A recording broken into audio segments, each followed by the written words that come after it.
Hello and welcome to Build Up to a Good Game. It's Watford taking on West Ham United. We believe there's a few changes for the Hammers this afternoon, but we'll get confirmation in 5 minutes' time. But 4 changes, one of them being forced, is the suspension of Declan Rice, of course, after picking up 5 yellow cards in the Premier League. But the good news is no West Ham player can get suspended, accumulating 5 yellow cards.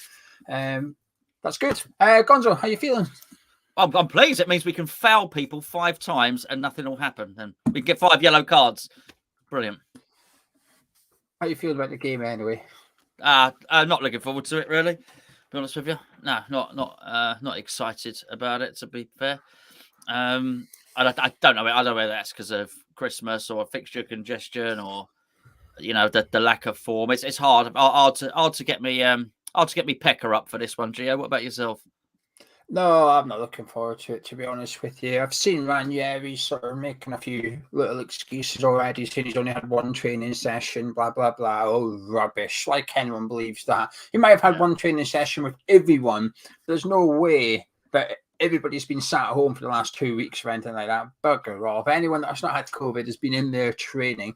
Like I said, granted, some of the players playing today may have had to miss a week or so of training, but to make on, you wouldn't, I'll leave it out. Just quickly, I'll click on this one thing. Someone said something. Clearly, it's a live chat. Ian says, "Will Flex get a chance if not in games like this?" What we'll say is, I believe at the ground today. I don't know if they're in the squad. We'll wait and see. I don't know who the bench is, but I know that Hasan Ashby, Elise, and Flex are at the control today. They are there. So whether they're on the bench or not, I don't know. But Moyes is certainly taking them along with him. To the game as well, so that'd be interesting to see. But is there any changes you're hoping to see before I reveal? Well, just what we went through in the preview. Lineup. Yeah, just really on the preview, mate. Really, just I'd like to see Crow in there. I don't want to. I would rather not see Noble. I'm not saying I don't mean I want to see Noble at all, but I think for this game, particularly given what we've discussed with Sissoko in there and whatnot, and the and old whatever his name, old Goliath, Hercules, or Hulk, or whatever you said they have playing in the midfield with all these whatever, Mr. Universe. What's his name? Kuka. I don't know how you pronounce absolutely. It. K-U-C-K-A. Yeah, I think we need to contest that midfield area with a bit of brute strength, really. So that I think that is important. Lanzini must be in the team. This is really important for me. And Masuaku, that has to stop now. It really does. Well, and unless he's at left wing or something, but I'd like to see him not at any defensive position at all. If the lineups are correct, Gonzo, you're in for some good news and some bad news. But wait, so you've got some things you want to see. You've got some of that, but there's some things you don't want to see, or you want to see. You don't have any of that. So we'll wait out in a couple of minutes. But can I just quickly show you one team, Gonzo? Please do. Not the West Ham team and the Watford team. I've heard you've had a bit of luck. Yeah, look at that. My team's coming together. For the people that don't know, this is the UFF app. It's completely free. I'll tell you about it in a second. But yesterday, someone commented on the video saying, I'm in with a shout for winning some money. And then last night's game took place, Newcastle, Manchester United. You end up winning a little bit of cash. It was only a £5, but the app's completely free to join up, free to play along. And you can potentially win a bit of money. But this is my team for today, tomorrow, and the Did you win a £5? Did you win a £5? No, someone else. The other person on Hammer's chat. Okay. One of our subscribers. I don't want to get his name wrong. I think it was Gary something. He messaged in the comments in the preview to say, I'm in with a shout of some money here. So I said, good luck to him. And he replied today, say, I won a £5. It's small margin still. But that's my team for today. I've got Reece James and Alexander-Arnold, De Bruyne and Mount, Salah and Kane. Look at that team. Look at it, Gonzo. There you go. If you guys at home don't mind helping the channel, the link is in the description. You've got to link that's in the description. It's completely free to download and free to join up and free to play along. You basically get a pack every weekend. You open up your free pack. You use the players, you get your packs to build a 6-a-side team like I've got on the screen. You accumulate points. Points goes into the league table, and every weekend they have a massive jackpot. They divvy up kind of thing. As you can see with my screenshot there, this week, £5,000 prize pool. So the top person might win about 700 quid. Then it breaks down as it goes down the table as well. Everybody that downloads it and joins up helps the channel out massively, and we really appreciate it. But That's not from my team, just, Gonzo. just fair to say, by the way, with that, just that is basically six-a-side fantasy football, and it doesn't matter if you didn't get in at the start of the season. Even if you start now, that is a prize pool for every week. And not only has Gary won a 5, had people win tenors, 20 quid, had someone win 30 quid and 50 quid, I believe, as well, Geo. So they do pay out these prizes. Worth a punt. You help us out in the links in the description below. And on your screen in just a minute will be the West Ham team. Let's take a look at it now. We've got Lucas Fabianski in goal. The back four of Soufal, Dawson Diop, and Ben Johnson. Arthur Masuaku has been dropped by David Moyes for today's game. Midfield pairing of Mark Noble and Thomas Souček.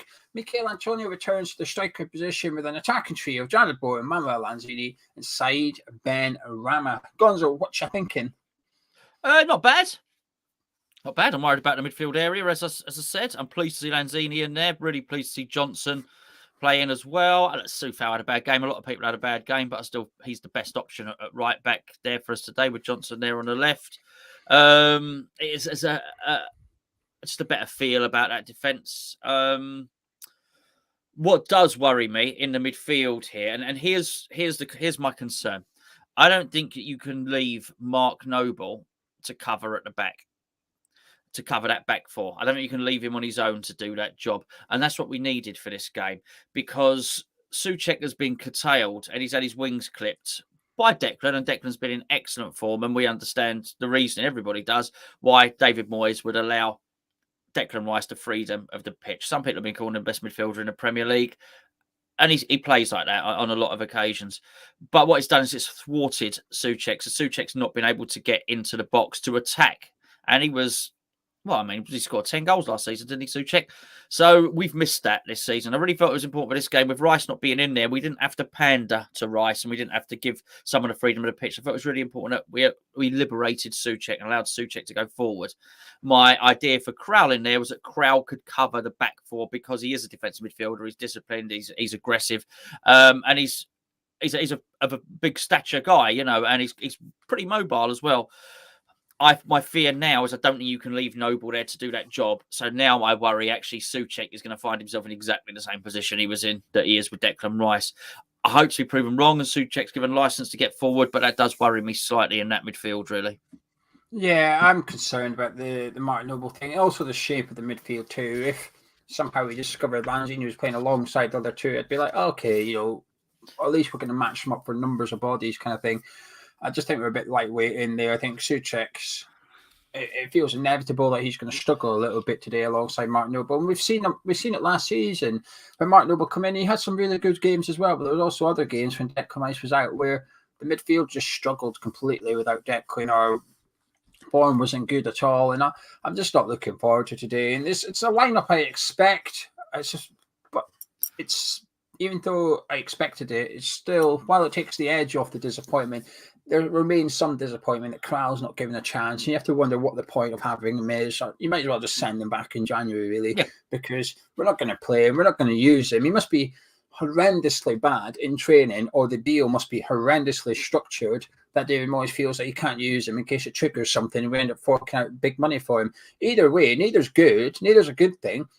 But how you can't, I'm aware you've got to give players a chance to settle in and stuff, but it's not like he doesn't have a long-standing partnership with Souček or a long-standing partnership with Soufal and stuff like that. So in terms of putting him into the team, it's as easy as it's going to get for a foreign signing, really. And also Vlasic, there's a little part of me a bit disappointing not to see him. I thought he looked quite good against Southampton. Only played 45 minutes as well, so he's not sort of running to the ground. You know, Souček's away to play another 90 minutes today, you know, 2 90-minute games in 3 days kind of thing. And other Premier League clubs will be resting players today. I know that for a fact because there's a Southampton fan telling me Livermento's rested because we were going to bet on them to get booked. So I've just seen the message come out saying Livermento resting. I thought, well, we're not doing any of that, this West Ham team, and we can't really afford to. But it's just a bit disappointing. Other thing is worth mentioning, no Pablo Fornals at all. Fornals is not on the bench for West Ham today. The bench for West Ham is Areola, Ashby, Fredericks, Masuaku, Elise, Kral, Vlasic, Okuflex, and Yarmolenko. Yeah, more balance to that, Geo. There's more balance to that, isn't there? Let's be honest. Well, I say that three fullbacks, of course, but at least he's got a centre half on there, one midfielder. Vlasic, which is important. I mean, Oko Flex and Yarmolenko, I'd like to think Oko Flex has a chance of coming on if it's well, actually, I don't, because if he's coming on, then things are pretty desperate, you'd imagine. Or we're 5-0 up, but that'd be fine as well. But it's a little bit tired. It's just all starting to look a little bit tired, Geo. I've got to be honest with you. But I'm pleased to see the young lads in there as well, and actually quite pleased to see Fredericks back again. For another one. So he can always feature from somewhere, and he certainly can do a job. He's really, really fast, and that's one thing that I look at our team, and I do think it's. On many occasions, it can be quite slow and quite ponderous. So any injection of pace on occasion is going to be good. It feels a bit light, that bench. There's not too many scrolling across the screen. I'm looking at it, thinking there's not much on there that's inspiring or it's going to change the game. And even if you're 1-0 up, what do you do to see it out? You might bring Fredericks on and go defensive with 3 at the back kind of thing. And we need some investment and we need some players back kind of thing. That is not a Premier League bench. That's what we'll say. I don't think that bench is good enough. It might be one day. Ashby, Elise, and Okoflex might make him big Premier League players, but today they are not. We don't know. I guess swings and roundabouts. It gives them an opportunity to get on the pitch, but I guess this feeds back into my earlier problem, which I'm not that confident that we will see any of those 3 come on. At least he only comes on as an injury anyway. But if there's an injury to Sufal, I think Fredericks will come on rather than Ashby. If there's an injury or that Ben Rama's playing poorly, Vlasic and Yarmolenko will come on prior to Okoflex kind of thing. So I'm just not confident that we'll see them. Right, the Watford team, that's one half of the 11 players on the pitch today. The other half is, of course, the home side, Watford. Let's take a look at their team. Backman is in goal. They've got a back 4 with Kiko Femina right back. They've also got Messina left back. They've got Cathcart and they've got Sierralta in centre back positions. Butcher is playing defensive midfield as always with Sissoko and Tufan in front of him in centre midfield. They've got King up front with Dennis on the left and Hernandez on the right. What you thinking? I've got some, they've got attackers that can cause us some issues. There's no doubt about that. I won't be lying, there's some players on there I don't recognise, So as well, let's take this team. Let's get something right. I'm a little bit down, I think, on everything that's happened at West Ham recently. I think it's been a really... basically, West Ham have ruined Christmas. A joke. So I'm a little bit down on it, but make no mistake about it, West Ham are infinitely capable of winning this game, and winning this game well. We can cause them all sorts of problems. And I think it's just naturally we've had a load of bad news, and we have had a massive load of bad news at West Ham in terms of results, in terms of injuries. It's easy to look at our team and look at the weaknesses and worry about Mark Noble and look at the bench and worry about the bench and things like that. And I've done it myself. However, and I think sometimes when you are a little bit of negative mindset, you don't look at the positives. The positives are that actually Ben Rama did score in the last game. Bowen has been in excellent form. Antonio is back. It's back on the goal scoring form as well. We've got what looks like 2 more solid fullbacks there now, which should help out Dawson and Diop massively as well. And we can do that. We are still going to be a massive threat at set plays. So and Lanzini is in there. That's another really good thing. As long as he plays him central, and I think he will, then Lanzini can unlock that door as well. So we can cause them problems. So I think that's really important to know. Their team, they got some good players in there, but I still think we have better players than they do overall. Yeah, I think if it was played on paper, I think we win today's game, but it's not. It comes down to sort of attitude and stuff like that. And I think Watford's impressed me in that aspect. There is, like you said, positives about the West Ham side. The positives about playing Watford is essentially they are one of the worst teams in the Premier League. They are the only side in Premier League who's not kept a clean sheet yet this season. I can't see that changing today, if I'm honest with you. Despite how tough I think this game could be for us, I don't see Watford keeping a clean sheet. That is not a Premier League back four at all. I wouldn't take any of their defenders at West Ham, despite our injury crisis. I'd still rather have our back four today than that Watford back four. And they're missing one or two players that has been key under Ranieri. Like I said, that is, to be fair, that is sort of Watford's. They're missing 2 of their back four there as well.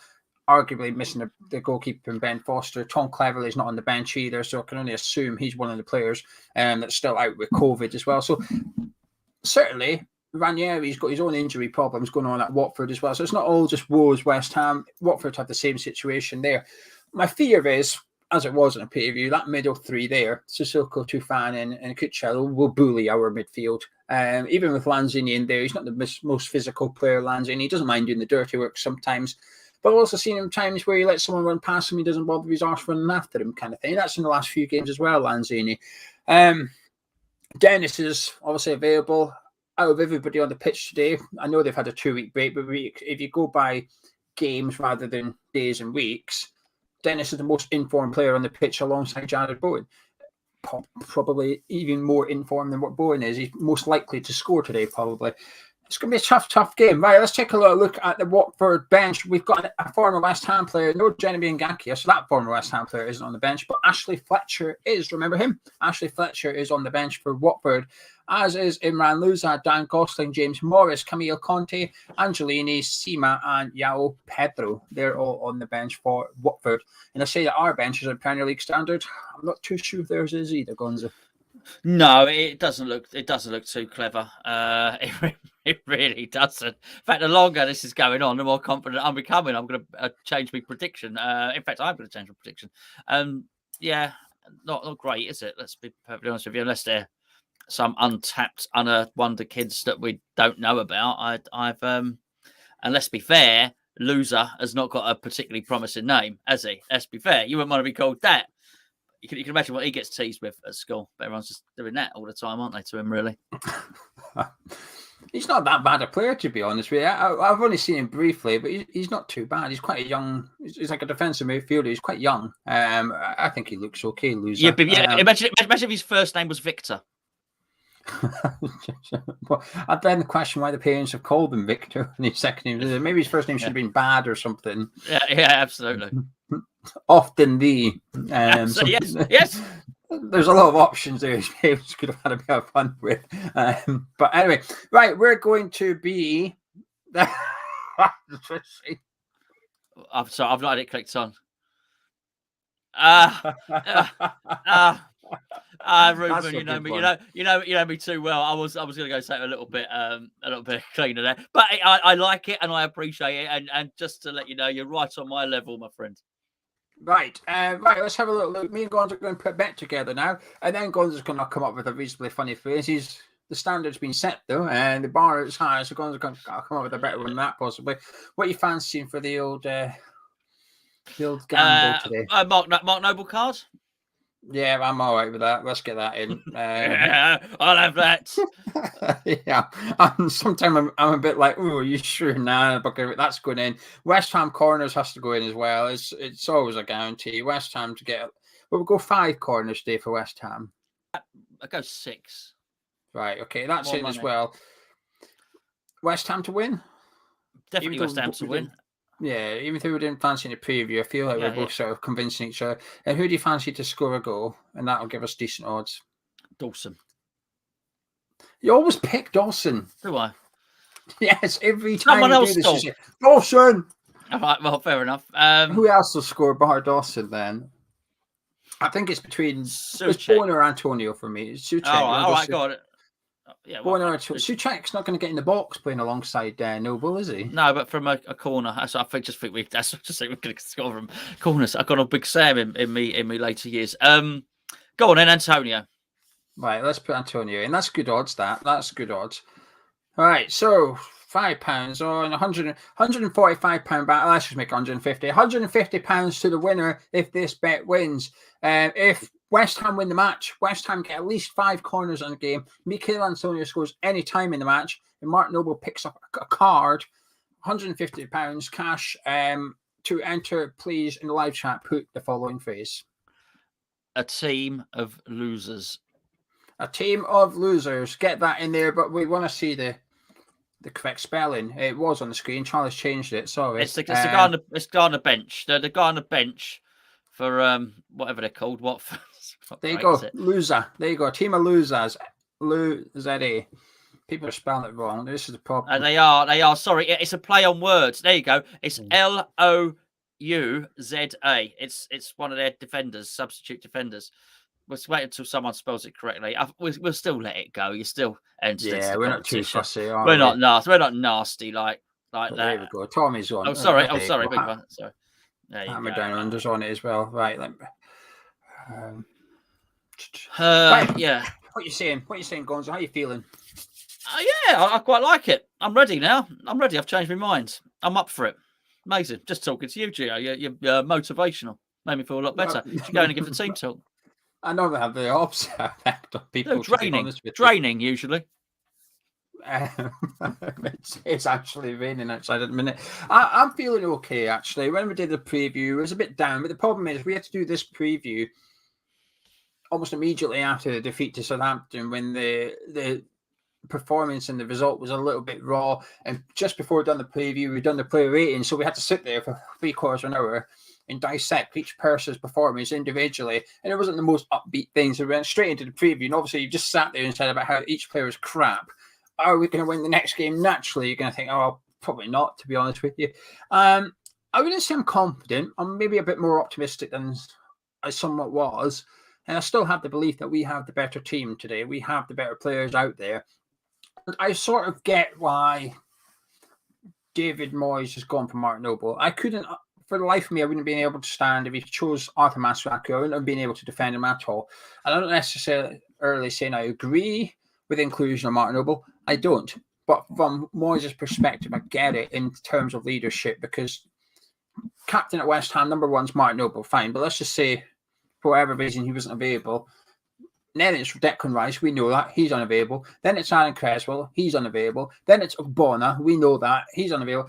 All of a sudden, Moyes is down to his 5th captain. And as an old school manager, I'd imagine leadership is something he feels is quite important in a team on a match day. And if he's picking the 6th captain and he's pecking order, he's probably thinking this isn't ideal here. And I wouldn't be surprised if the reason Mark Noble's been given the nudge over Alex Kyle is purely because of his captain. And when you've only one win in 7, to some extent, you are going to require a little bit of leadership in that team. You're going to need somebody that goes in there, and you almost have to strip it back to the basics to some extent, and that is just match them with your work ethic, your attitude. And Noble will give his all. I don't think anyone's ever questioned that. It's just a case of, can he still do it? Does he have the legs to do it? And I think this game is going to be a struggle for him.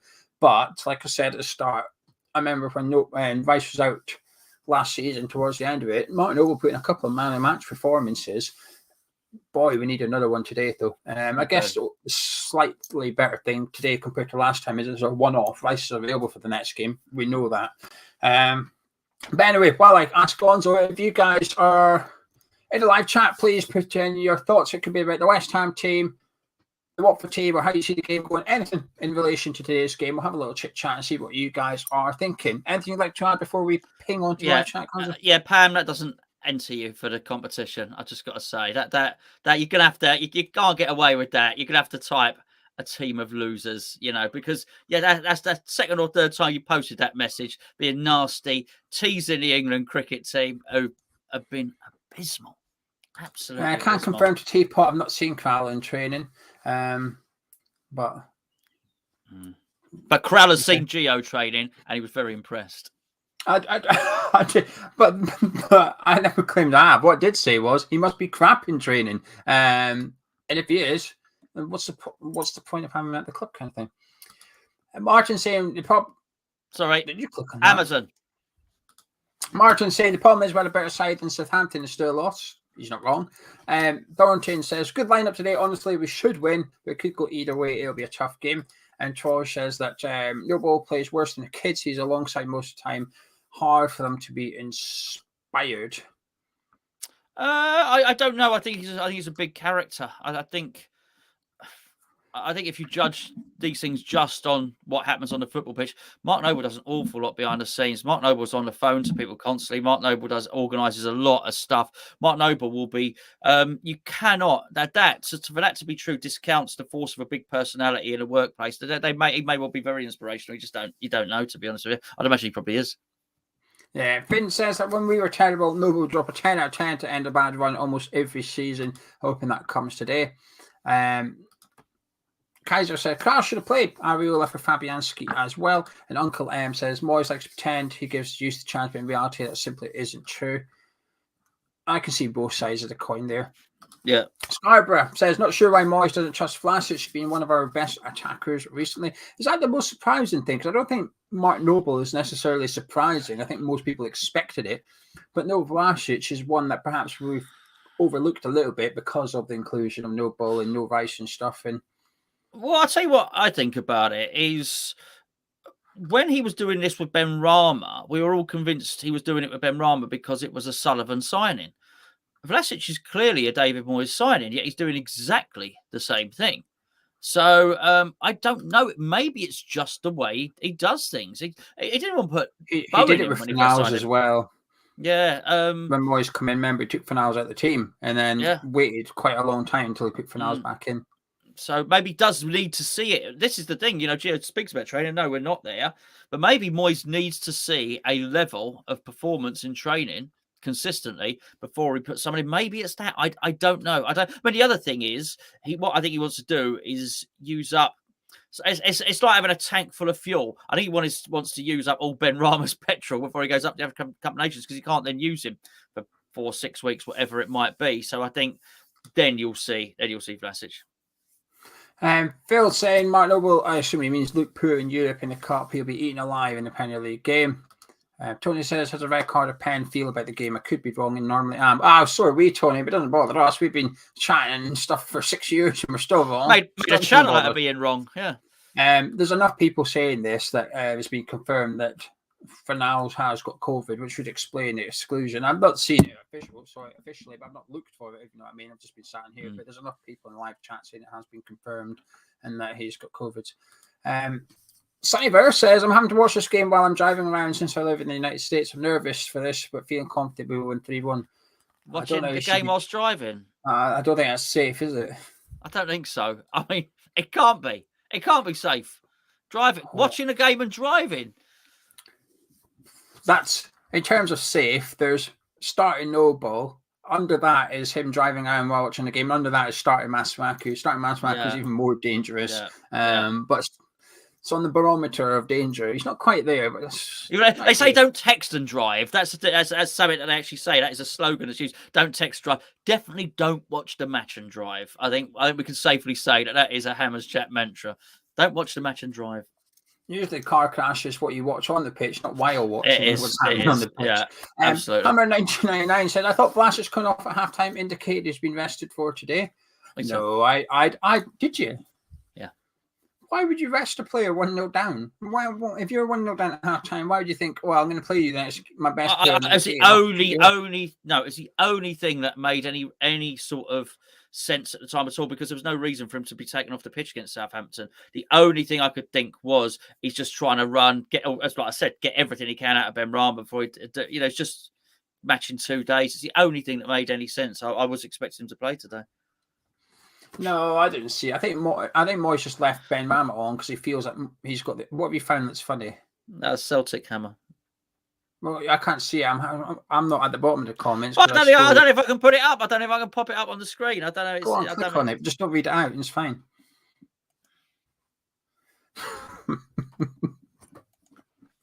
Don't condone that.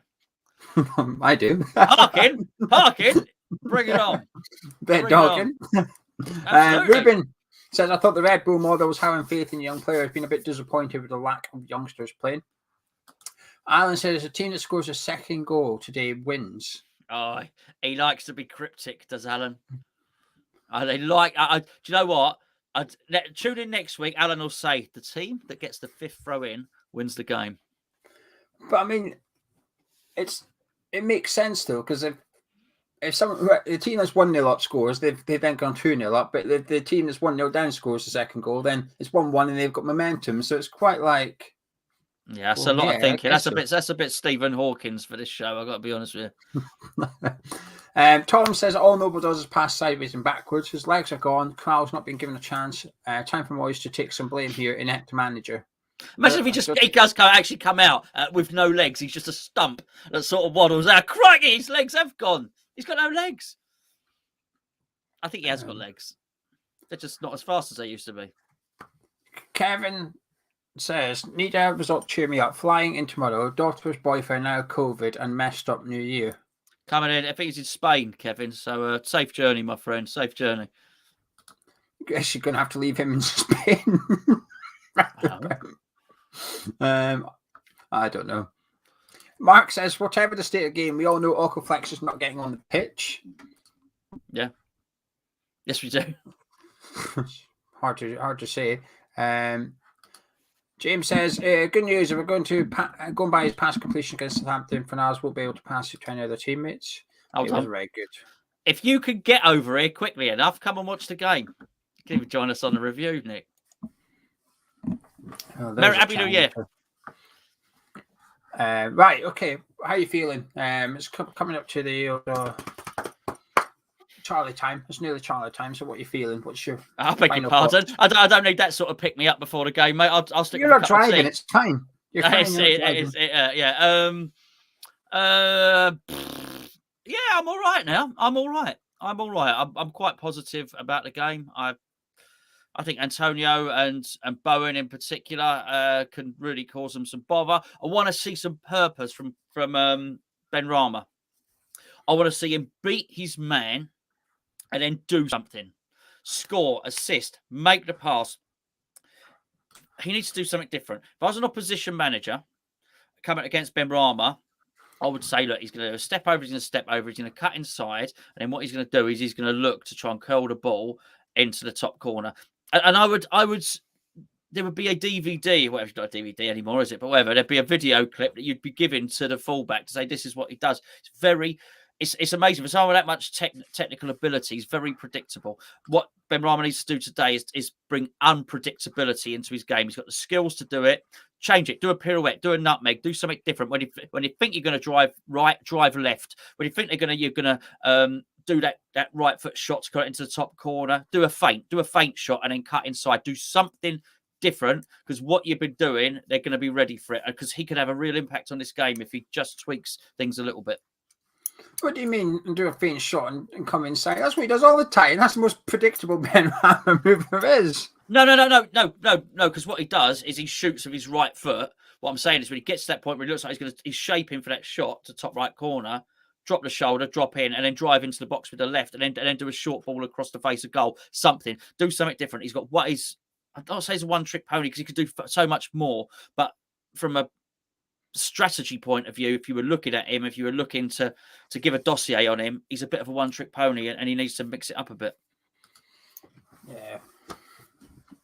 You said 2-1 Watford in the preview. You sticking with that, or are you going to upgrade us? I've upgraded us. It's all changed now.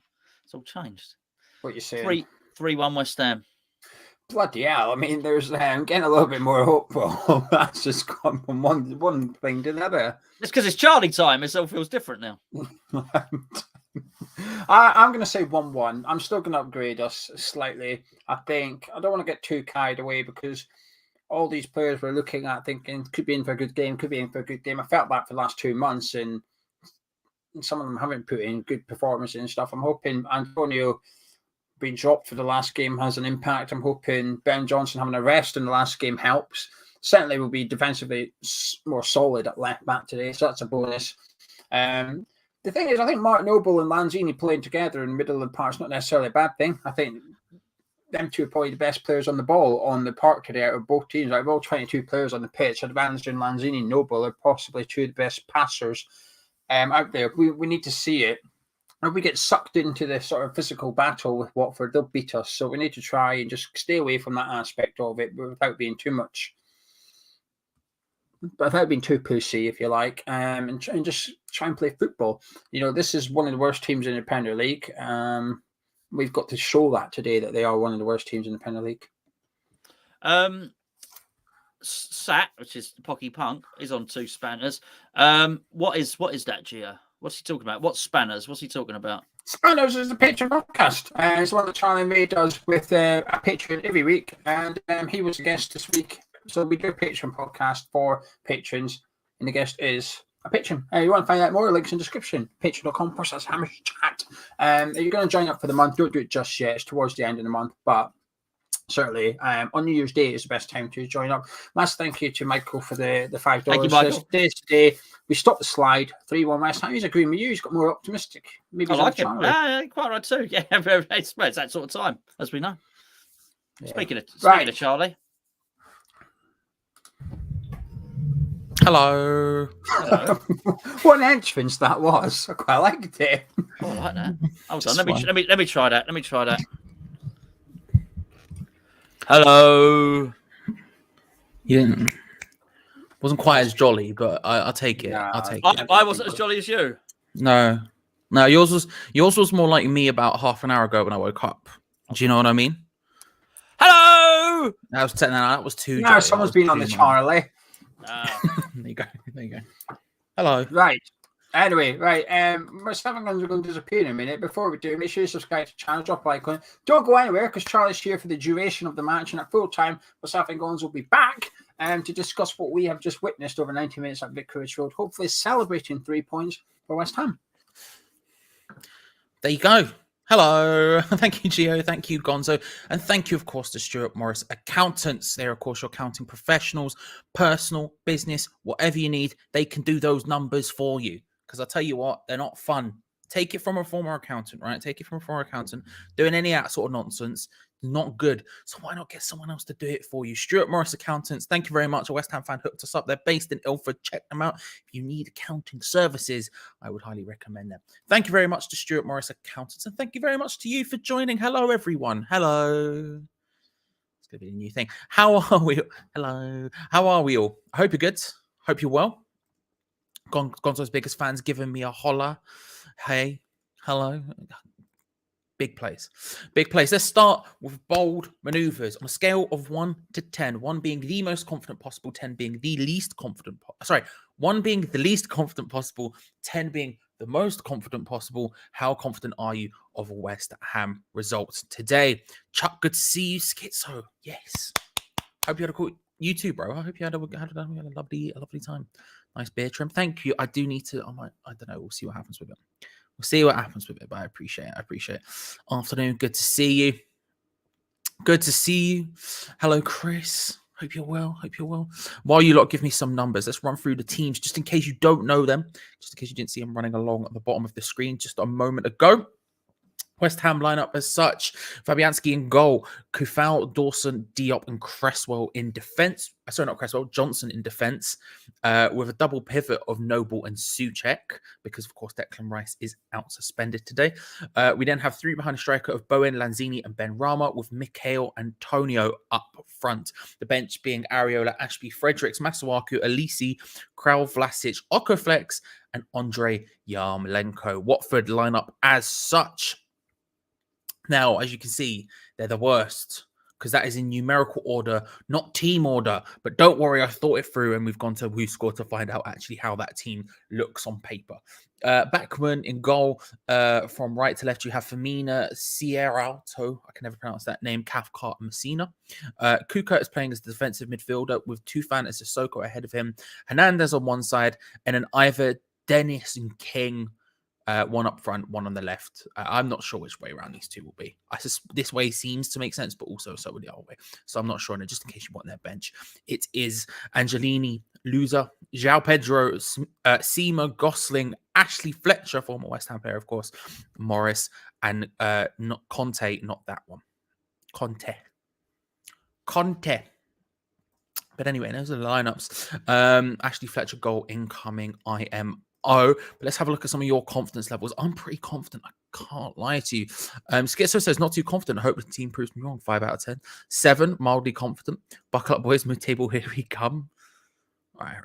We'll see. Let's have a quick scroll up. Let's dodge some of the other ones for a second. We'll come back to these. 5, 4. Low 6, solid 6, 7, 9, 6.8, 8. Was it drilling? Not bad, Celtic. Not bad. How is it drilling in your ends? Hope it is drilling world. Henri coming through with a solid oui. Love that. 3.5, 6, 5. Should have done that very entrance. I should have. Father, just going for the full bit. The full bit. Is there a typo? There a typo. Have I typoed something? That doesn't surprise me. I'm an idiot. 6.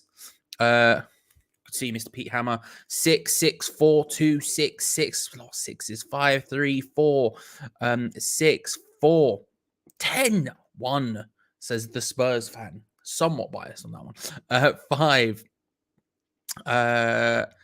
Phil Jones is asking me who my least favorite and most favorite Premier League referees. My favorite is Mike Dean, but I don't have any opinions on referees, to be honest with you. In terms of performances, I like Mike Dean because he's a lunatic, but I don't. But in terms of performances, I don't have one because I just don't pay attention to them. Like, in my opinion, the ref decides what the ref decides, and you just have to deal with that. That's my stance on it. I know that's backwards and stupid, but it's just the way I think. So I never have like individual like ideas of performances of refs, but I do like Mike Dean because he's just so wild. Chuck coming through for 3 as well. Do you know what? I'm quite confident. I can't lie to you. I know we're having a bad old time at the moment, but to be honest with you, I look at that side. If we just go back to it just for a second, right? If you go back to that, if you look at it a sec. Oh, that's me close up. Hello. If you look at their 11, right? I don't think any of those players get into our 11. I don't want to be harsh about it, and I'm not. If you're a Watford fan, you're welcome here. Welcome, subscribe, like the video, all that good stuff. But obviously, fans of all teams are welcome, and you're welcome to give your opinion. But honestly, like, Dennis probably gets in on form. Like, let's be honest on that. He's coming through. He's doing big bits right now. I don't know whether or not that form will continue and become a permanent ability thing, but he would definitely have a shout. Outside of that, do any of these players have a shout of getting into West Ham's first 11? Probably not. Probably not.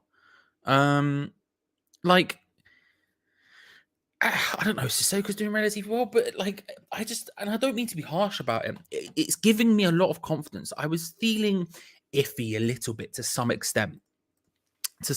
When before the game, before the lineups were announced, I was like, are we going to be able to do it? Aren't we going to be able to do it? But then I looked at the lineups and I just thought about it logically, and I was like, we should be winning this game. We should be winning this game. Whether we will or not is a different question, of course. Whether we will or not is a completely different question. However, we should be winning this game. West Ham should sign Dennis. There you go. I mean, that's what I'm saying. He's probably the boy. And when you're looking at those lineups, he is the scary prospect. But when I'm talking about 1 to 10, I'd probably go for 7.5. I'm not going to go wild and say 9 or a 10. I'm not going to go maybe a bit too confident saying 8. I'll say a 7.5, but just because, to be honest with you, it is what it is. You know, Spurs fans off to watch the Spurs team. You don't think I believe this. Enjoy yourself. I hope you win. No one else in the chat will say that, but I will. Hope you win. Enjoy yourself. Subscribe, like the video. Right. There we go. Jones says, I'm confident too. We've got a better team. I wasn't confident on Sunday, but we can beat Watford. It's kind of where I feel. Kind of what I feel, to be honest with you. Don't know where Scott is, probably asleep. Well, that's fair enough. But good to see you personally. I hope you're well. And Scott, if you are there in the background somewhere, hello. What does Santa bring me? Says Gonzo, biggest fan. This is my new son. This is my new son. His name is Crossy, the croissant. He is I will protect him for my life. He'll probably be making an appearance at some point. He just hangs out by my computer just to sort of inspire me in my everyday life, you know? Yeah, you know what I mean? Johnson screamer today, says Ian Mears. That's the other good thing as well, to be honest, is the point that we do have Johnson instead of Masuaku. That does give me a lot more confidence. That does give me a lot more confidence just in the defense in general. Because let's be real, although Masuaku is significantly better going forward and we're playing 4 at the back, so you'd want to some extent, step to Watford and to put them on it and not to cower a little bit, like I think we did against Southampton. You can't put Masuaku in a 4 at the back. You just can't. 5 at the back, I can almost understand it. Putting him further forward, I can almost understand it. Can't in any other sense. So Johnson starting is a big thing for me.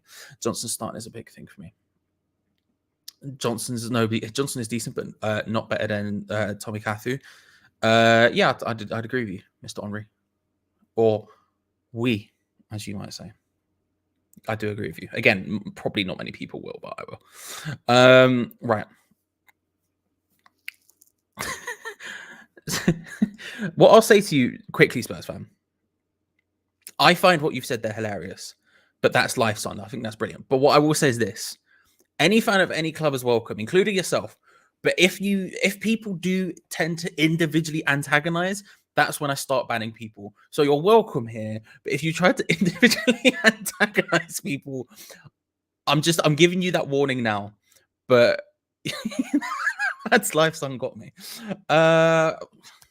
Titch is here, ladies and gentlemen. If you haven't subscribed to Hammers Fans United already, make sure you do so. Titch is out here doing big bits, and I respect it. And you should too. Did a good show this morning. We'll have a player rating show later on this evening, so that'll be fun. Good morning, China. I just smashed that like button. Do I get a prize? You don't, Fort McMurray, but you do get an overwhelming sense of helping the boys. Do you know what I mean? And I need that. I need that personally. What I've also just realized is not only do I not have the thing up I need, I also haven't changed the title and put it as a watch along yet. So that's my mistake there. If we get 250 likes before kickoff, then we'll win today. That's a bold play, and it's not going to happen. I've never seen it. Maybe it will happen. I believe it will happen at some point, but I'll say this: it has never happened. So if it were to happen, that would be bananas. But we're at 114 right now, so it's going to be a big old jump to get there. If you haven't already, be everyone like, subscribe, all that good stuff. A team of losers getting in there, shiny Shin. Good to see you. Hope you're well. I'm feeling a 3-1 win today. Says I am the lemon one. We'll get to score predictions in a bit, but that's a bold play.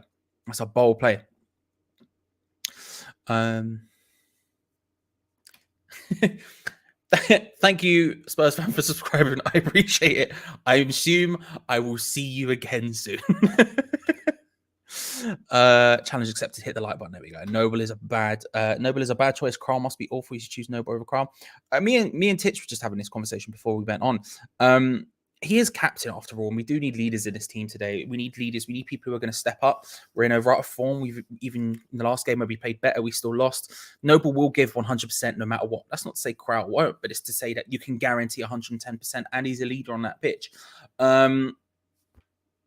We'll see. I don't know what's going on with Kral. I suspect it's just Moyes being Moyes. That's kind of what he does. He always takes a long time to put people in. We'll see. But I'm not surprised he played Noble. I would have preferred him to play Kral, but I'm not surprised he played Noble. Manchester City are still alive here. Balotelli, Charlie! I did that once on a show. The Aguero scream on an American Hammer show years ago. I say years ago, like a year and a half ago. But yeah, what a piece of commentary that is. Do you know what I mean? Just one of those things that it's in the back of my head all times. You just always hear it. Good to see you, by the way. But I just always hear it. Jeffrey's here. Good morning. I'm here to help the boys. That's what I like to see.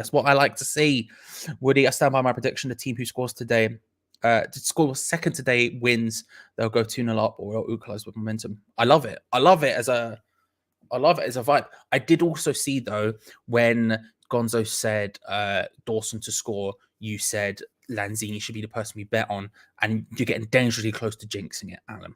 You're getting dangerously close to jinxing it. Now, did you fully jinx it? No, but you were dangerously close to it, and I don't know how I feel about that. Neil Turner, afternoon. Good to see you. Hope you're well. Hope things are all good with you.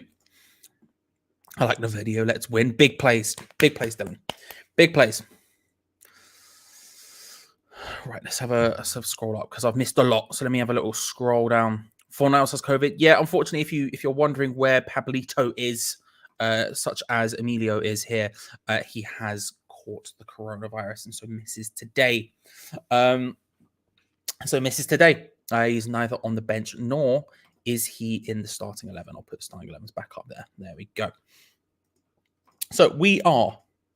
How long are we away from kickoff? We're about 16 minutes away from kickoff, and now's the time to talk about Sub Bingo, shall we, ladies and gentlemen? Sub Bingo, of course, is the game where we predict when David Moyes will make his first substitution of the game. You don't have to tell me for who, just the time. The time. You can tell me for who if you want. If you want a little bit of spice in there. In fact, I'll give you the subs bench so you can just see it. Ariel, Ashby, Fredericks, Masuaku, Elisi, Kral, Vlasic, Okaflex, Yarmolenko. I think it will be 69 minutes as per usual. I will never not pick that. because one day it will work. And I'll say Vlasic for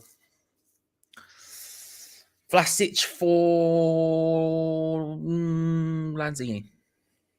That's my bet. What are you thinking? Give me your predictions in the live chat. Let's see what you all think as I change the title to watch along, because again, somehow continued to forget. But yeah, I think I'm sad we don't see Vlasic today. That was the one thing I did really want to see. I wanted to see Vlasic get his opportunity. I thought today was going to be the day, but apparently not. Again, David Moyes takes a long time to bed people in. Usually, there's very few times where players just get dropped straight in. I think Souček was one I can think of. Zuma, even then, it took him a little bit to get there. So, to be honest with you, I'm not shocked he isn't playing, but I am a bit disappointed because I wanted it.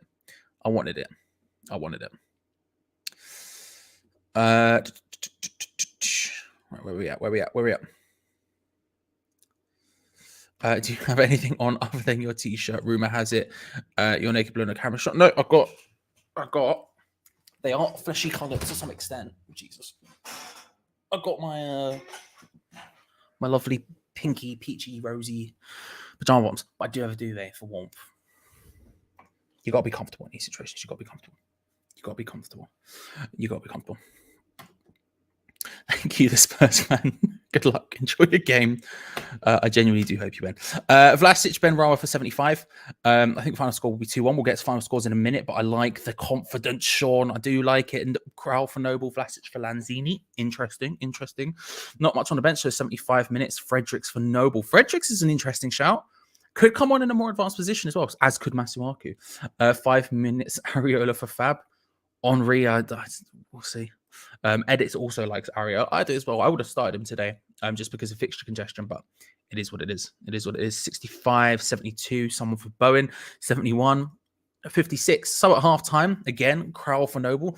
I think people thinking Noble's going to come off earlier. Probably, I don't think it'll happen, but we'll see. I could be wrong. 63rd, 78. Vlasic for Ben Rama, 64th minute. Another double 46. Trying to change what didn't work in the first half, says Lassie. Listen, Lassie, maybe. I was shocked it happened the last time, so there's nothing to say it couldn't happen the second time. I would say no, but I wouldn't at this point. All bets are off. 64 minutes, Aquaflex. I don't think Aquaflex is getting on. I want him to. I don't think it will happen, but I want him to, but I don't think it will happen. It's David Moyes after all. Unless we're battering them, then there's no chance. 71, 72. Where else are we at? 50, Vlasic for Lanzini, Noble for Kraus, 78. Ooh, sub bingo. Noble in the CW for Noble in the 98th minute. Big last minute, need an appearance type thing. I'll come on, I'll clap the boys. Full-time whistle happens, you know what I mean? 53 minutes and 23 seconds, says Madman. Flipping heck. One day, imagine you get it bang on. Like you just say, you keep going with the exact number, and just one day it happens on the dot. It'd be unreal. 63 minutes. 64th minute. So we've got a nice variety there. We got a nice spread. Ionix, good to see. Hi Charlie, I'm very nervous about this one. We need to stop the drop, and I agree with that. We do need to pull it back a little bit, pull back the reins. I think there were positive signs against Tottenham despite the defeat. I think there were positive signs against Southampton despite the defeat. Today needs to be the day where we can't say despite the defeat. Watford are not in good form. They've obviously had a big old rest, but they're not in good form whatsoever. We're being honest about it. They've lost 4 games on the trot, I think, and obviously the rest will help them somewhat, but they're coming into this game cold. And we got better in both games in the second half. So hopefully that can inspire us to some sort of victory, to some sort of movement in a positive direction. I'm not concerned about us dropping like a stone all the way down into the doldrums or anything like that.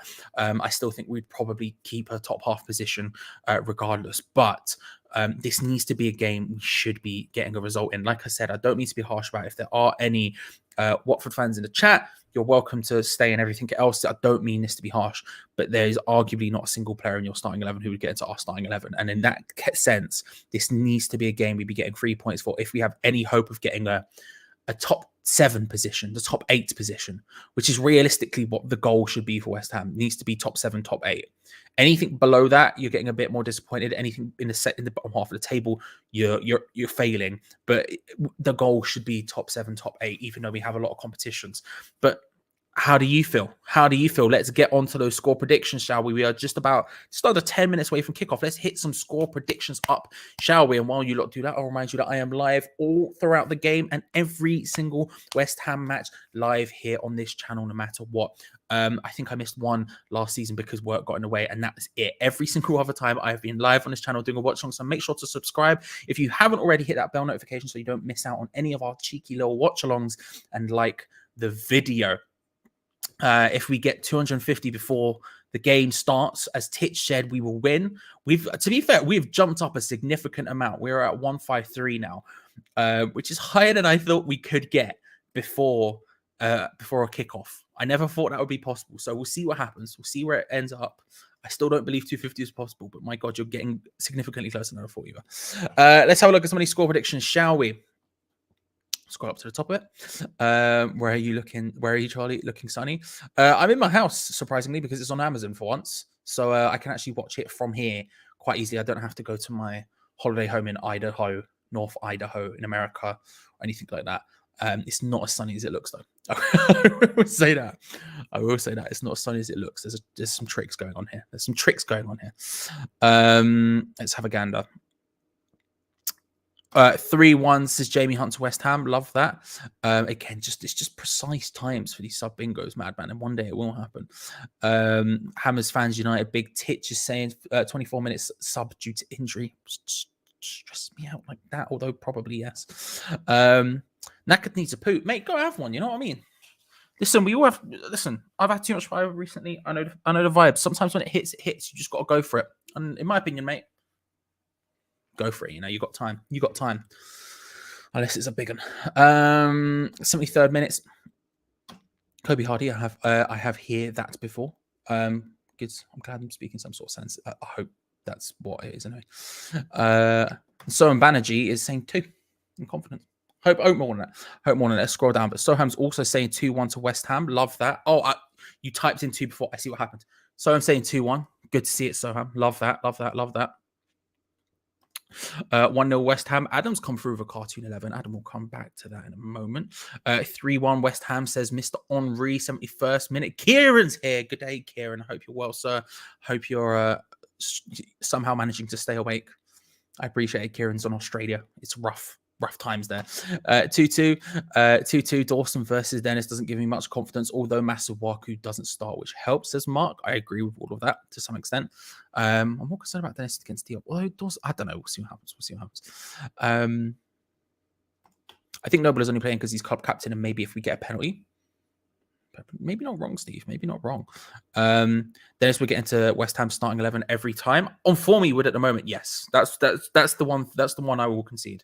On form, he will. We'll see whether that form ends up playing out into long-term success. But on form, if you're picking on form so far right now, then he definitely would. I will 100% agree with that. He's doing bits right now. West Ham 2 months ago, he doesn't game. But West Ham now, 100%. 100%. A scrappy 1-0 win. Isn't Ngaki starting for Watford today? He is not, Lassie. He is not. He's not either starting. Wait, hang on. Let me pull this up. There you go. He is not starting, nor is he on the bench either. But former West Ham player Ashley Fletcher is. So there we go. He's got 2-2 for Watford so far this season, I think. Just saying. 2-0 West Ham. Noble Pen, first goal. Love that. Love that GBF. 2-0 West Ham. 2-0 West Ham. 3-1 3-1 Watford, I'm afraid. Sorry, 2-0 Watford, 3-1 Watford, I'm afraid, says Stephen. A couple of negative results there. 3-0, sadly, 2-1, says Eric. I feel a 3-1 win, not because we're good, it's because Watford are crap, says Chris. Pocky said, I'm sticking to my 2-0 West Ham prediction as per 3 spanners as Johnson is starting. Love that. And if you're a patron and you haven't already checked out Pocky's episode of 2 Spanners, 1 Hammer, he's a smart person, me and Ray are the Spanners. But if you haven't checked that out, definitely do so. Patreon link in the description to have a look at that exclusive Patreon show. Pocky's a beautiful guest, so make sure to go check that out. 2-2, as I see a pen or red as well. 2-2, we've forgotten how to win or hold on to a lead. You're not wrong. Teapot Pixie is saying 2-1 West Ham. Nobody's get a red card, says Steve. Flipping heck. I hope not, but I'm scared. I'm scared. We'll win this. I'll buy the Spurs a peanut. Listen, we'll see what happens. We'll see what happens. We'll see what happens. Off, going to come back after this game. Love to see it 1-1, 2-1 to Watford with this squad. Oof. 2-1 Bowen winner. Where's Fornals? Riley has COVID, so misses the match. He's not in the 11 or the bench, unfortunately, because of it. 2-1 Watford, 4-1 Watford. That Idaho joke never gets old. Mate, it's just where the boy is at. You know what I mean? You know what I mean? It's the first place I thought of, and I will forever say it at this point. Hit that thumbs up for the boys. Yes, Sam. Yes. Yes, Sam. Love that. Love that. Where else we at? Have we Baby Bell for each West Ham goal? We do have Baby Bells, although they were tasting a bit weird. Actually, we might not have them. We might have thrown them away. I'd have to double check that.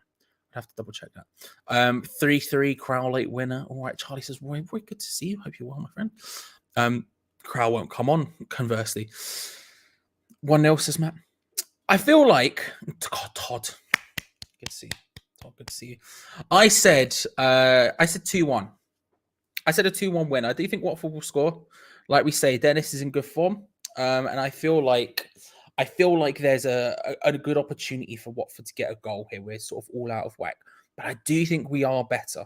I think we've seen enough positive signs. Lanzini starting will be nice to sort of drop into the deeper positions to support Noble and Souček in order to then make sure those transitions forward are better than they were against Southampton, especially in the first half. I really do feel like there are opportunities. Good to see you, mate. Good to see you. I really do think there are opportunities for this team to make it happen. Watford's defense isn't great. It's not even their first choice defense. I'm saying 2-1 West Ham. I'll stick with it.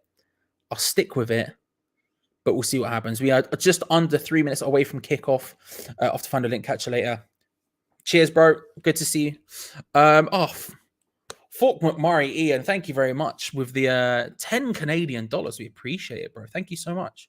Thank you so much. Let me lob that in the old system. Lob it in the old system. But yeah, thank you so much for name, by the way, Fork McMurray.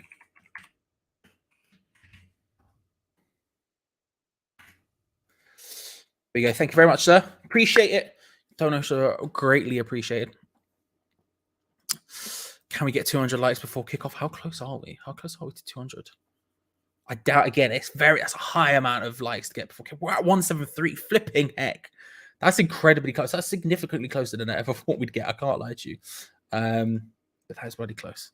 Right, so we are almost at kickoff, ladies and gentlemen. I'm watching it is, of course, live on Amazon today, which means I'll almost be caught up with you. Not exactly, but the timer will be on just in case. I am behind, so you can see how far I am. But you'll be able to pause it if that's something you want to do. One more thing I will say, actually, there's a couple more things to say before kickoff, just very quickly. If you're looking for a link today, if you don't have Amazon Prime, for example, then what I would say is you can check the link in the description below. It says join our Discord. It's completely free. West Ham Hammers chat community. Fans of any team are welcome. No, completely free to join. But more importantly, on the left-hand side, if you scroll down, there is a bit called Stream Links, in which you'll probably find what you're looking for. Last thing to say as well.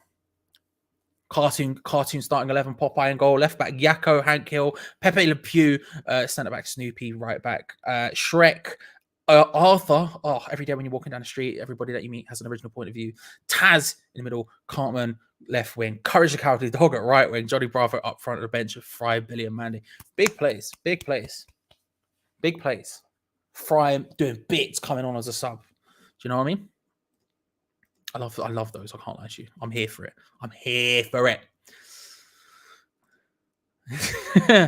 I didn't, but let's say I did actually. Let's say I did. I don't want no pressure on this situation. Let's just say we did. Oh, where's the flipping thing? 5 goals in 14 career appearances versus Watford for Mark Noble. What a stat that is, by the way. What a stat that is. So we are about to kick off, ladies and gentlemen. Live at Vicarage Road. It's West Ham versus Watford. Let's move this across a bit. Wouldn't mind if it moved. There we go. Just get a bit more on there because it's gone a bit. There we go. We'll do it better. And of course, we will be live throughout all the game until full time, where I'll pass over to Geo Gonzo, who'll be doing their live match review, a link of which I will spam in the chat so you don't miss a single thing and don't have to go anywhere at all. If you're only joining us for the build up, thank you very much for joining us. Subscribe, like the video, all of that good stuff. And if you're sticking around, thank you very much for that. I genuinely appreciate it. This watch alongs would not happen without you because I'm here by myself. If it weren't possible, it weren't possible if it's not for you. We got to 188 before kickoff, by the way, which is bananas. That is a huge number. That's an absolutely massive number. But Watford are about to get us underway at Vicarage Road. It's West Ham United versus Watford in the Premier League. Deploy the boys. Let's go. Big plays incoming. Big dubs. Big plays. Big life movements. Yes. Come on. Come on. Obviously, both in bad form. Us more recently than them, seeing as they haven't played in about 8 years. They've basically had a Christmas break, which must be nice. But we'll see how it goes. We'll see how it goes. No, Yosemite Sam says Todd pissed. Todd is pissed. Big performance needed, but will gratefully accept 3 points after a poor performance. Yeah, as would I. I would 100% just take a scrappy 1-0 with no doubt in my mind. Start the movement forward, you know. Ray loves Christmas football, even if we were shy. Yeah, if I was, yeah, it's a lot though. There is a lot. Chris has me on the phone while watching the game on the TV. Love that, Chris. Thank you very much. Appreciate it. Appreciate it.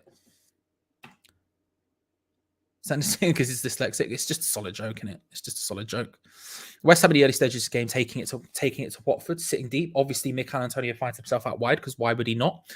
But he does manage to get a second ball in on second attempt into Jarrod Bowen by the penalty spot. He tried to just lay it off to Lanzini, couldn't quite find it. Souček, Ben Rama, nice pass by him back into Souček, who take it down just outside the area. No foul, says the ref. Mark Noble gets involved high up the pitch. West Ham a little bit exposed here. Watford trying to hit the counter attack. Mark Noble comes in, definite foul, but referee waves play on. Out to number 25 on the left-hand side for Watford, looking to try and cross it in on the left-hand side. Couple of step-overs, trying to take it on the inside of Soufal. Poor pass. And West Ham managed to get away with that one a little bit. There was a little, some iffiness. Some iffiness in and around the area. Mark Noble and Souček finding themselves very, very high up, as did Soufal. Gave a brief moment of concern for West Ham when Watford tried to counter-attack.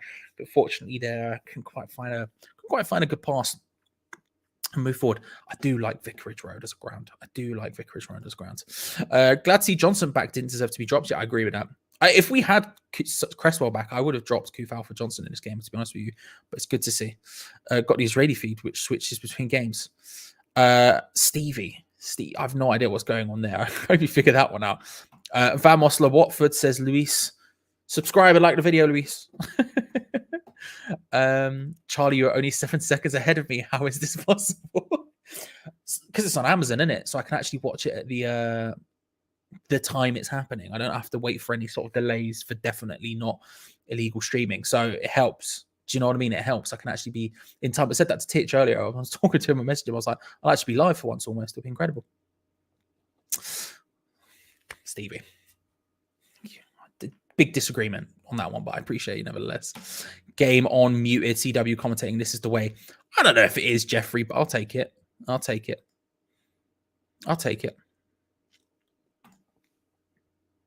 Hello, other Charlie. Hope you're well. Hope you're good. My absence from Hammer's Chat Watch Long may have contributed to our dip in form, so I'm back and fully expecting the 3 points. That's what I love to see. Reinvigorated form from the boys. That's what I love to see.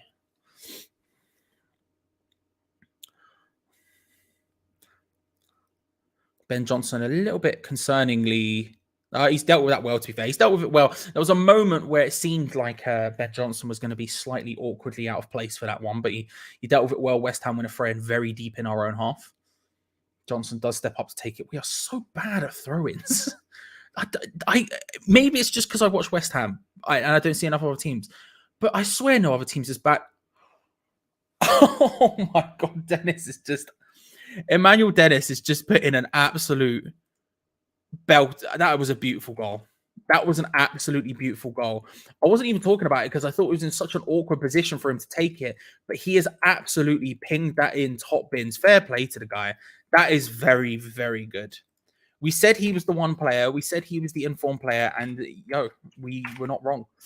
The awful throw-in, as I was talking about how bad we are at throw-ins. I know the score's the wrong way around, or I'm fixing that. As I was saying, our throw-in was bad. Watford picked the ball up from it because we're awful. It's played into the path of Dennis in the area. West Ham are at 6s and 7s. He fakes one shot, sends Dawson to the floor with it, just trying to get there. And then with it, just left foot, just picks out the top corner brilliantly, reverses it. So good as well. A reverse hit the opposite direction, completely wrong footing Fabianski in the process. That is a brilliant finish. Has a brilliant finish, and it is Emmanuel Dennis with the goal. It is Watford 1, West Ham United 0. He was far from the only person at fault there. There was a lot of problems. He tried to dive in incorrectly, but everyone was out of position. That throw, I cannot stress to you how bad we are at throw-ins. I really cannot stress it to you. I know I talk about it a lot, but it's unbelievable how bad we are at it. Just consistently terrible throw-ins. Just consistently terrible. Every time. It's pointless, but Ben Rama does really well to win the ball back in a great area. Tries to put it back across the box. Can't quite do it, but a really good effort from Ben Rama winning the ball back. Souček goes from range. Can't do it. Bowen onside. The ball came to him surprisingly. Onside. He tried to turn and hit it. He was off balance at all times. Hits it straight into the hands of Backman. No surprise there. But I cannot stress to you how bad we are from throw-ins. It's just basic nonsense that we don't do. And this is the result of it. It seems extreme to say our throw-ins are so bad that they've scored, but we throw in, they instantly win the ball back for it because we are so bad. Backman with one of the worst pieces of distribution you're going to see all season. They win the ball back and instantly go up the other end and score. I say go up the other end. They were already in our half because the throw-in was so deep. Liverpool hired a coach specifically for throw-ins for a reason. It's like not being good at corners. You know, it's a free opportunity to get the ball into the box. Throw-ins are a free opportunity to get possession of the ball and move it forward in a constructive way. And yet, we just never, ever do it. Most goal involvements, by the way, in the Premier League this season is Mohamed Salah with 24. But then after that is Dennis with 13. Mikel Antonio is up there as well. But that just shows how informed he is right now. But it's just basic nonsense. And we never do it. We never, ever do it. It's so annoying. Scott, I just woke up. Good to see you. Hopefully your rising rises the boys' levels. You know what I mean? At that point, when are we going to admit that the communication between Bryson Dawson and Diop is not great? It's not great. Obviously, Rice hasn't played today, but in general, yeah, it's not been great. Weather update in Alberta today, minus 32. Jesus Christ, Lindsay. Graham, get a jacket on, mate. Just do something. Do you know what I mean? Maybe grow a beard out like Mile. Do you know what? Just warm yourself up. How are you keeping warm? That's a better question, Graham. How are you keeping warm? Because I'm sure you are. How are you, mate? Big chance for Bowen there. Should have been 1-1, to be honest. It was a big chance. It came to him very quickly and unexpectedly. And so it didn't shock me that he couldn't take it properly, but you're not wrong. And Mark did indeed call Dennis versus Dawson. 1 clean sheet in 10. My God. Whereas Rice, he is suspended for today's game because of yellow cards, so he misses today. He'll be back next game on New Year's Day. Is it New Year's Day? I think it's New Year's Day. We looked it up yesterday, and I've already forgotten. Sats here, Pocky Punk, you'll remember, but I've already forgotten. We've always struggled against Ranieri teams. I say always. When he was manager of Leicester, we struggled against them. Antonio finds Ben. Rama Souček was on the overlap. Just shut down well. And it's cleared away, by Watford all the way to Issa Diop at West Ham's backline. Pardon me again. Flipping out 2 in a row. Where'd that come from? West Ham regained possession and can start moving the ball around. We did hit 200 likes, by the way. Thank you very much, everyone. We're at 201, which was incredibly high. I think 188, which is what we got to in the end before kickoff, is the highest we've ever had before kickoff.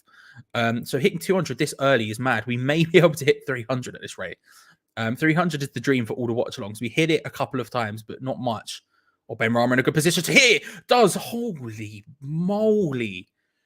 Hits, I think I don't know if it was the bar or saved by Backman. I think it was the bar, but flipping heck.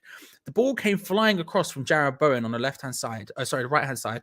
Puts it to Lanzini into the space of Ben Rama, who takes one touch to the edge of the area. And it hits an absolute rocket of a shot. And it thunders off the bar. Backman doesn't get a touch to it. Incredibly close. That's what you want to see from Ben Rama. I know people find it frustrating when he shoots, but he's one of the best shooters from outside the box we have. And that's why hits the bar. And Watford are not going to begin to give him that kind of space again, because he will make you punish. He will punish you from it. He just will make you sad. Antonio with a nice little header down with a 1-2. Jared Bowen looking good. Picks up the ball inevitably all the way on the right-hand side, but still bullied to the floor by Tufan and wins a free kick. Free kick in a good position. It's essentially a corner. Those kind of sort of positions. It's far out on the right-hand side by the touchline, quite near the corner flag. Mikel Antonio doing well to win a free kick there. Again, finding himself out wide, because why not? But there we are. Whole forwards of ours are playing out of position, too much free floating. I don't think there's too much free floating, but I think we're looking for space we can't find. I think that's probably why. Which at this point you could say is more annoying to see. To be fair, you could say it's more annoying to see. Benny looks like he's ready to be an absolute thunderclass. Wow. Why not attempt him at a strike gig? Potentially. You're not wrong. Free kick, Kufal and Bowen are standing over it. I suspect it will be Bowen from this kind of position. It is. Over the top, looking for that first man. Again, doing the exact same thing we always do. Looking for the exact position just in front of that front post, trying to attack it. Watford nod it away, and it's a corner to West Ham now. An actual corner from the same side. Bowen's going to step across and take this one again.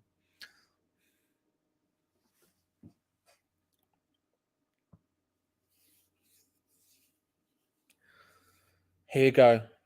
Whipped in, looking for that same space. The header away by Sissoko once again. Noble plays it to Bowen first time. He floats it in towards the back post. Craig Dawson couldn't get his head on it and pushes down someone at the same time. Mikel Antonio's down holding his back. I know the issue. It hurts. It hurts. On the championship goals, let's just have a look at it. Oh, Antonio, the replay there, just squashed in. He's very angry about the fact, and you can see he's just in pain. He ends up staying down, I think, mainly because he was just in the way. But yeah, it didn't look fun for him. Just squashed in between a couple of players. No harm, no foul. But it is what it is. Our championship goals bigger. Is that Ben Rama's shooting problem? We say this, right? Like he's not the best player in our squad at shooting from range. I can't name someone better. He's one of the only people who, apart from Yarmolenko is probably the only one who's better at shooting from range than Ben Rama. He's the only person I trust to be taking shots from that sort of range most of the time. Lanzini, him, Yarmolenko. I don't know anyone else. I think that's it. And I think Ben Rama's better than Lanzini from range. I don't know. Maybe that's just me. Lanzini's hit some screamers, but he doesn't take. But maybe it's because he doesn't take him as consistently as Ben Rama, so I don't think about it as much. Maybe that's what it is. But those are the three. Outside of that, you know what I mean? Oh, Ben. Merry Christmas, lad. I hope you're all right. I hope you're all good. Oh, I've got the itchiest nose ever. Hope you're all good, bro. Hope things are good for you. Oh, flipping heck. Bro, my nose is going mad. What is... I feel like a cat. What am I doing? Looks like West Ham are back to being a mid-table club. We'll see what happens. Whipped in by Soufal. I couldn't get the words out. Antonio in the area, hits it, blocked. Great block, by the way, by the Watford defender. Comes flying across just to stop it. It came across, whipped into the box from Soufal. Ben Rama does well to chest it down to Jared Bowen, who has the space for a shot, tries it, deflects off into Antonio, who almost gets an opportunity. It doesn't quite work out in the end, but we get another corner kick for West Ham, won by Said Ben Rama, I think, or is it a goal kick? It might be a goal kick, actually, the way they're moving. Could be a goal kick. But no, it's a corner. It is a corner. Seems. Declan Rice sees some range. He's not. He's just not. He's not. I think he scored like, once or twice from range, max, and that's it. He's not good. I don't get me wrong. I say that knowing every single West Ham fan in this chat will disagree with me. He's not good at shooting from range, and he should not be taking shots from range. Jared Bowen whips the corner in to the back post. Souček manages to sort of get ahead on it. Ben Rama first touch to Lanzini. West Ham forced back. Watford defending well here. They've got good shape, good numbers back. Lanzini whips it into a dangerous area. You wanted maybe a bit more attacking, but it was a bit too close to Backman in the end. Easily collects it. I don't like to put personal business on YouTube, but your tree contacted me and asked if I could adopt it. Get in the bin. Why are you doing this to me, bro?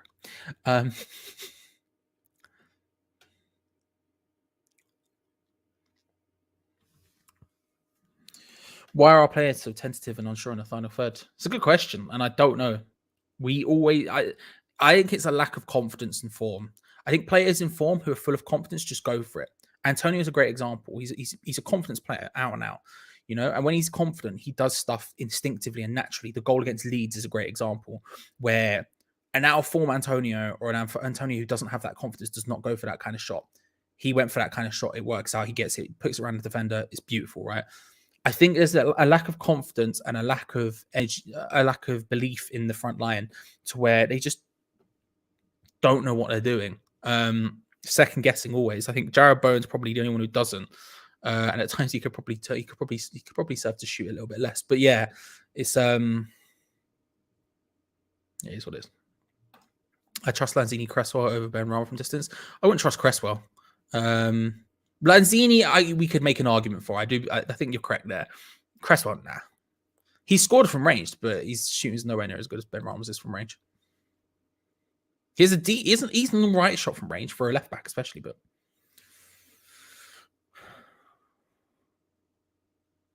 just convincing him to shoot. He doesn't pull the trigger enough. I'd be interested to look at his shooting stats, like how many times he'll shoot from range. And how many times he'll just shoot in general, like an averages in that. I've never looked into it, but I'd be interested because it doesn't feel like he shoots enough. Goal kick to Watford as West Ham tries to work their way down the right-hand side there. Jared Bowen colliding with someone.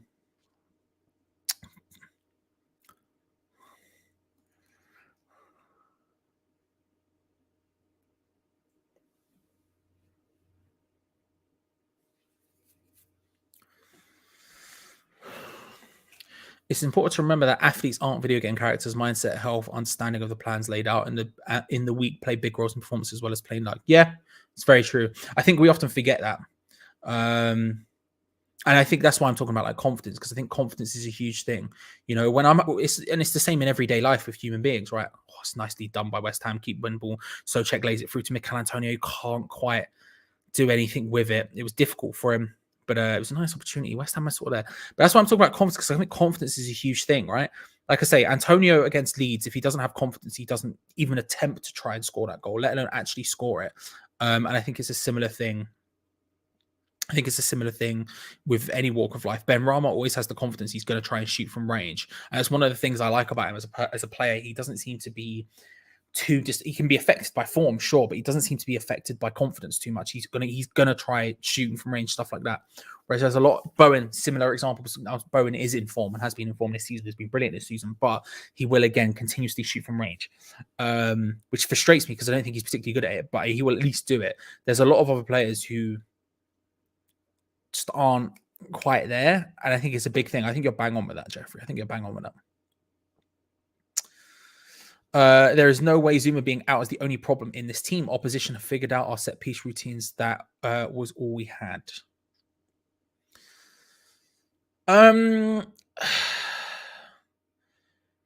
It frustrates me because they don't seem to have figured out our set piece routine. It just seems they figured out a set piece routine, and that's the one we always go for, which is high risk. Now, we've seen it work, but we do consistently go for that sort of first man front post system in the corners, and it's just not worth doing at all. I don't understand why we keep trying it. I don't think that's all we had. I think that's a gross miss. I think that's a what's the word I'm looking for? I think that's harsh. But it was obviously a huge part of our game, and we are not doing anywhere near good enough. It was a huge part of our game, but I wouldn't say it was the only thing we had.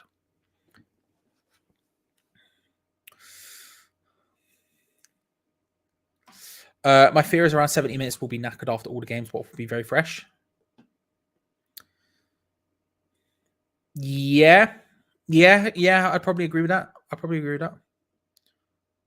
Benrahma trying to dink the ball across. Good tackle from the Watford defender, and now it is a corner for West Ham.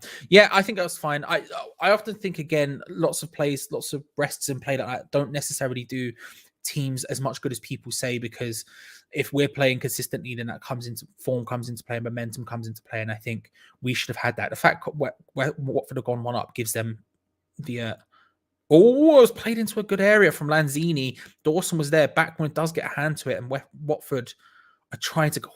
Dennis just trying it and wins the ball back as well. That's the confidence thing I'm talking about. Dennis is full of confidence, does absolutely brilliantly. And now he comes forward, ball through, looking for Josh King, can't quite get there. It's a good tackle by Vladimir Soufal. Vladimir Soufal does really well there, but flipping Dennis is just... he's just full of confidence. That kind of just flick past whoever it was. I'm not sure who it was, but whoever he managed to flick the ball around with a little piece of trickery. Again, sort of thing you don't try if you're not full of confidence, and just gets up quickly once he was tackled and just carries on. Brilliantly done from him. Which one is better, Antonio or Dennis? Dennis. Next question.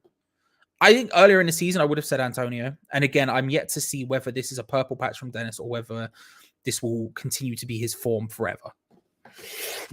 Oh, bless me. I couldn't get to the mute button on time. I apologize. So I'm yet to see whether or not it's a purple patch, or whether or not this is just how good he is. But he is playing absolutely brilliantly at the moment.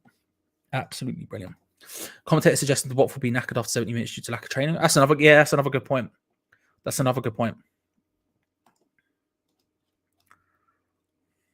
West Ham struggling to do literally anything at the moment going forward. We're not good. We're not good. Oh, my trustworthy friend Judas. Good afternoon. How are you? It's an early kickoff for a Tuesday. Is it Tuesday? Yes, Tuesday. Early kickoff. It feels wrong, doesn't it? Nothing worse than being a West Ham fan right now. You're not wrong. Kufal puts it into the box, cleared away. Antonio was there. It was a good opportunity, but Cathcart does well to just counsel that one out. And it's a rare low cross from Soufal as well. Usually just lofting it in.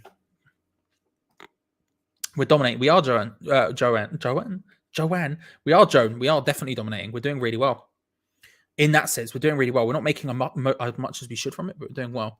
Bowen whips it in. That's a better position from Bowen from the corner, but it's just headed away from Sissoko.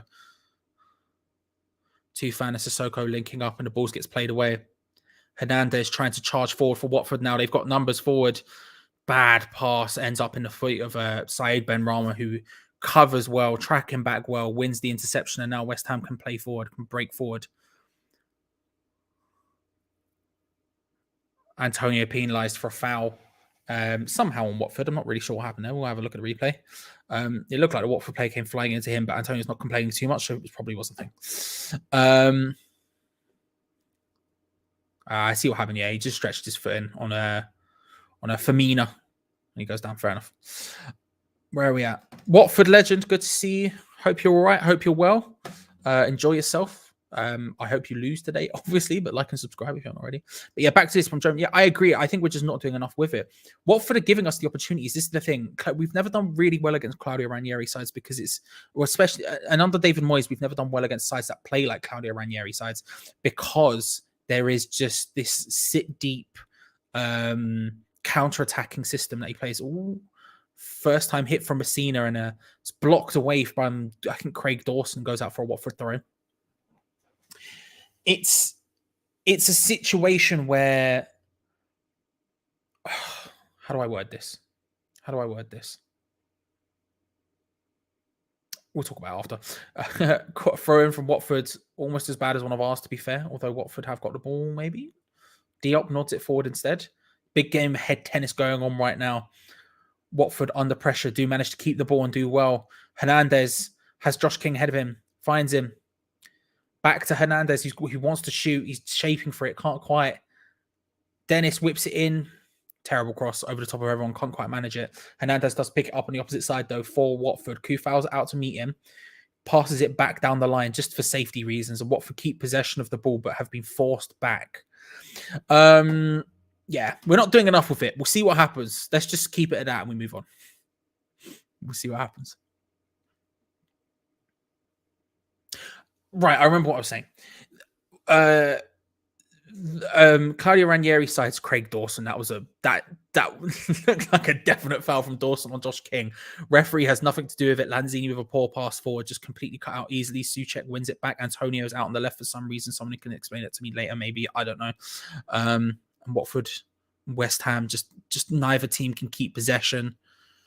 Souček out to Ben Rama on the left, lays it short to Antonio, who's now really deep and on the left for some reason. Into Bowen, just outside on the D, shapes for a shot, hits it, deflects up and into the hands of backmen very, very easily. They sit deep to Watford, does Claudio Ranieri sides, and they counter-attack with ruthless efficiency. You watch their Leicester side, they did the exact same thing. They're very good at it. That's something we've never done well as a David Moyes side against. At the beginning of the season, we started to figure out what to do, but seeing as everyone's got out of form, we've struggled again to break teams like that down. That's why we've seen us struggle against the likes of Southampton and other teams like that recently.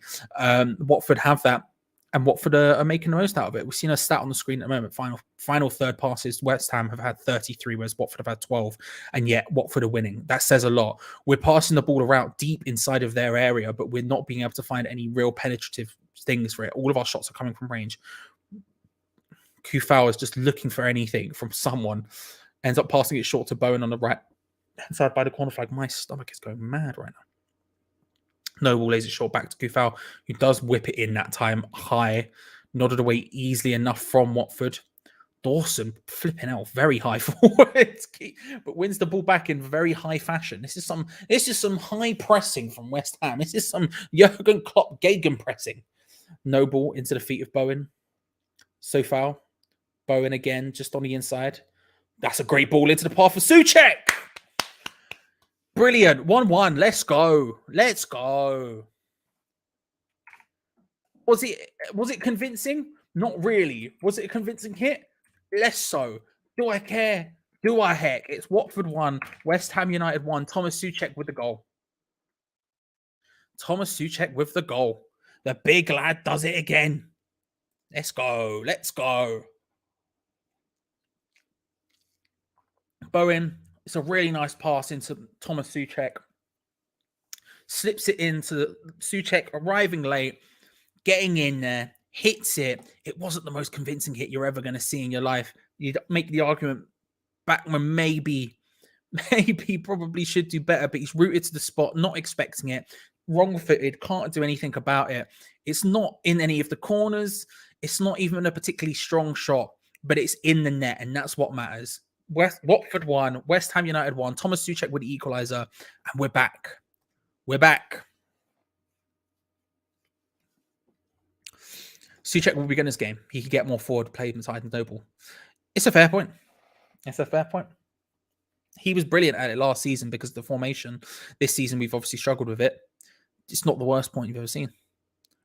The Souček has been released. He's been getting in good positions, and he has the last couple of games been getting into better and better positions, and now we're seeing the benefits of it. God damn, these electric sex pants. I need to work on the impression. If I could nail the impression, it would be unreal. I'll work on it. Very smart read on the run through. Very lazy defending by Watford man. Didn't look like he believed the pass was coming, basically. Antonio picks up the ball wide on the left-hand side again, lays it short to Ben Rama, hits it, deflects. It's 2. Yo, it's 2-1. And it's Saeed Ben Rama with the goal. Two goals. Check this, everyone. From open play from West Ham. Name a game we've done that in a while. We might have done it in the Southampton game. Now I've said that out loud. But Ben Rama is the one who gets the goal. I saw people saying his last one was a tap-in against Southampton, and I disagreed strongly with them there. I think it's a brilliant thing, but he's done it again here. Lanzini plays the ball through to Mikel Antonio on the left-hand side. Takes a couple of chances. No one just stepping to him. And Ben Rama, who's free in the area, free as a daisy, flies like a bird, a.k.a. No? Okay, I'm going to back down on that one. But he hits it first time, just passes it. And it's another one where you're like, Watford have done this to themselves. It deflects off. I'm not sure who the defender is, but it deflects off him, sends Backman completely the wrong way. If he didn't touch that, Backman would have stopped it very easily. But I don't care. It's Watford 1, West Ham United 2. 2 goals in very, very quick succession. And all of a sudden, West Ham are in the lead. We have been dominating in this game. We've had, I think, probably the lion's share of possession. I'd have to check the stats. We've been, like you say, the final third passes. We had 3 times as many of them. We've been basically camped inside their half for a lot of this, but just not being able to create anything. All of a sudden, out of nowhere, a couple of smart runs, a couple of nice little intelligent passes, and we've got 2 goals. That's what we've been missing for so long. This needs to fill us with confidence so we can move forward and do big maneuvers. Micah does YouTube. Thank you very much for the 199. Do you think Watford will stay up? I think they've got enough to stay up. I think when you've got a striker in form like they do, or forward in form, let's say, like they do with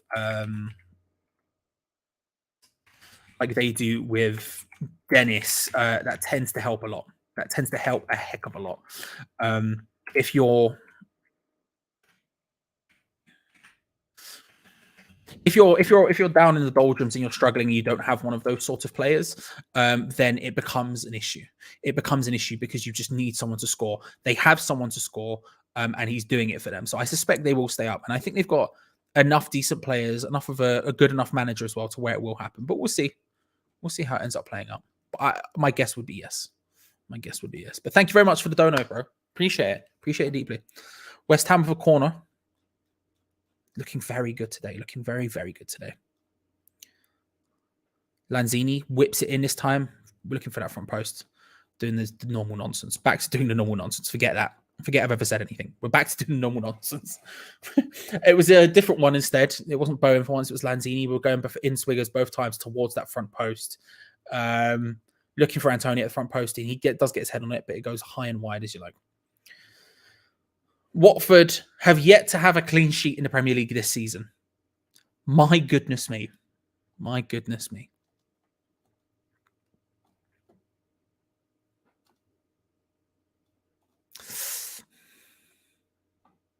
Need to keep at it big time, big time. We need to step to them. We need to just keep pushing them because we're doing really well here. And if we can, we're showing they have defensive frailties, right? Both of ours have an element of luck to them. Souček one less so than the Ben Rama one, but both have an element of luck to them. We need to keep pressing. We need to keep pushing because we've shown that we could get more here. And if we can just put them to the sword, this would be a brilliant result for confidence. Watford playing the ball in, looking for Josh King there. Dennis can't quite find him. Ben Rama battling for the ball, wins it. He did well there under a lot of pressure by Watford. They do win the ball back eventually, but he did well in the build-up to it at least. Oh, West Ham United back, says Glenn. It's a bit early to say it, Glenn. I will say that, but we're looking good today. We're looking better than we have done. We're still suffering from a couple of big problems, notable problems. We aren't breaking them down nearly as well as we should in that final third, but we've got 2 goals, so can't complain too much. Good to see you, Glenn, by the way. If you haven't already, subscribe to Glenn. Glenn's a really nice dude. Glenn is as solid as all. Oh my God, Southampton have gone 1-0 up against Tottenham. Shout out Ward-Prowse. But yeah, Glenn is an absolute legend. So if you haven't already, make sure to check out it out. Mr. Pardew, good to see you. Good to see you. He did score 2 of them. 2 of them. 2 of them. I was going to donate some more money after the second goal, but the missus said we need to feed the kids. Apologies. Well, you know, I need feeding as well. In fact, you can. I know you know how to record videos, and so you can record this and send it to you. Does Charlie not need food? There you go. That should work. By the way, never ever anyone feel like they need to donate to this stream or any stream we do, but specifically this stream. Don't feel like you have to. It's incredibly appreciated, but don't feel like you have to. Let's have a look. Where are the likes at? Because we were doing bits before. We were doing absolute bits before. We still are. 220. Flipping heck. Flipping. Bro. 300 is a possibility today. 300 is an actual possibility today.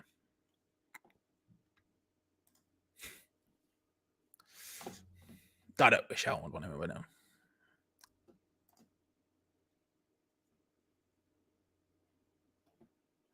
DBXO is Davey. Ooh.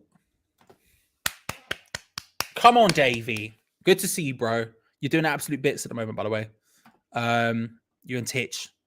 It's good to see you. I haven't met you. I haven't spoken to you properly yet, but once I do, hello. West Ham have had 9 attempts compared to Watford's 2. Watford had 1 on target. West Ham have had 3. That shows how much we've been sort of pressing and pushing them. Again, we just need to. We could get more goals in this game quite easily. I said 2-1, but I think we are more than capable of getting more goals here. I think Watford are as well. If we're being honest about it, we don't look as defensively sound as we ever have, but I think we're in a really good position here to rack up a goal even before half time. I think we could get another, and that would put us in such a strong position, such a calm position.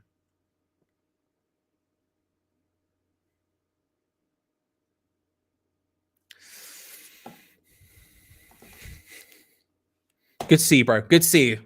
I didn't reckon if it said Davey, I might have recognized it, but DBXL. No chance. Not the foggiest. The free kick from Watford played in, couldn't quite find anything from it. Lots of head tennis going on. Watford come away with a throw in halfway into West Ham's half. You're getting close to the West Ham's third of the pitch there. Nice still control on 1-2, but Watford can't make the most of it. Lanzini tries to find Ben Rama. Can't quite find him, but thankfully Johnson's there. I'm so much more confident in that position with Johnson. My God, it's just calming. It's just nice and calming, isn't it? Marcus playing well. I think his voice and communication is outstanding. I think he's having a decent game. Yeah, I think he's having a decent game. There's a lot of the time where Watford go to try and hit on a counter-attack, try to get forward in any way, shape or form, clear the ball away, and he's the person there mopping it up. I think he's having a decent game. Don't get me wrong, the early opportunity, not the goal, the opportunity they had just before it, but it hit us quickly on the counter-attack. He was partly to blame there, but there was a lot more people very far forward than Mark Noble. Souček was far forward, Kufal was far forward, and when they hit us on the break, we did look a little bit scared, but I think he's having all right. Again, the ball comes deep, the ball comes out, and he's the one mopping it up, just playing the ball forward, trying to make something of it.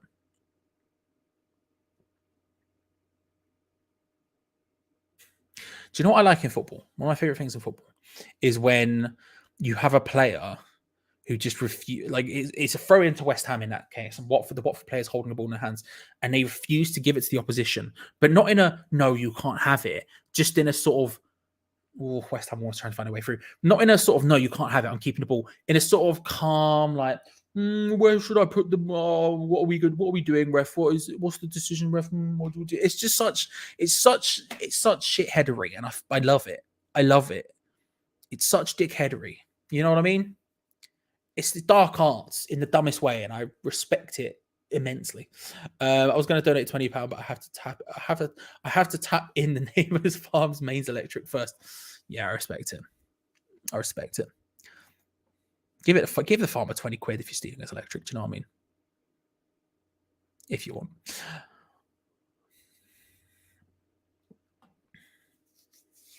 Josh King, it's a good ball in, but there's just no one in that area attacking it for Watford. It was a nice cross by Josh King. Again, it's a bit of the Antonio problem. He's coming out wide. He's probably the person you would want to be in the area to some extent, at least creating those spaces. And it was a nice ball in, but it's just no one there for it. Just no one there for it. We haven't been in the lead for ages. I know it feels weird, doesn't it? It feels quite airy, quite light, you know? It's nice. It's nice.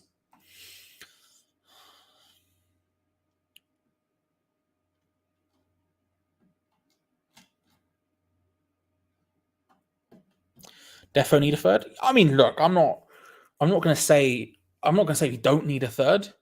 I don't have confidence that Watford won't score again. Let me put it to you that way. But I think we could comfortably get a third and potentially a fourth in the second half. But at this point, I think we could get a third before half time. It's slowed down ever so slightly in the last 5 minutes, but there's the possibility is very clearly there. We just need to sort of refine what we were doing. Lanzini with a nice inside pass there to Mark Noble. West Ham just keep possession of the ball. Dawson to Diop, looking to pass it around at the back. Diop, the options weren't there. Just smooth movements from Sissoko, stepping towards him, just forcing it to be a bit awkward. West Ham are in full-on time-wasting mode now, which a bit early for that, West Ham, I would say. But, you know, we're doing it regardless. And then a huge ball forward for Mikel Antonio. Wins a throw-in, to be fair to him. He didn't have any right to do that, and he did. Hammers all over us like a rash. We very much are doing that. We are very much are just on it. We're murdering them, need a third. Yeah. Someone donate to get a better job. Bruv, I blame Titch for this. Why you do it? Well, bruv, I like my tree. Okay, the lights aren't on it, so it looks quite sad now. In person, it's all right. It's all right. It's just what we have available to us for free. Like, do you know what? What if I just did this? Hear me out. Wait. What if I just...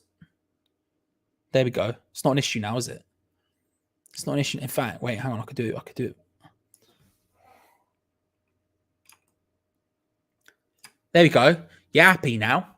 You're happy? It's not an issue now, is it? It's not an issue. Watford are making a substitution, a forced injury substitution. Kiko Firmino is coming off. And on in his place is Loser. Is Loser. I'll bring it back because I'm much proud of my chest out. You know what I mean?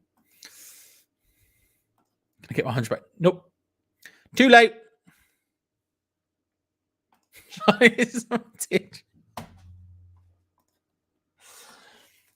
First of all, Wally, thank you very much. You don't need to. Second of all, I guess thank you, Titch, as well. Listen, I'm all about riling people up. It's fine. It's fine. I'm all about riling people up.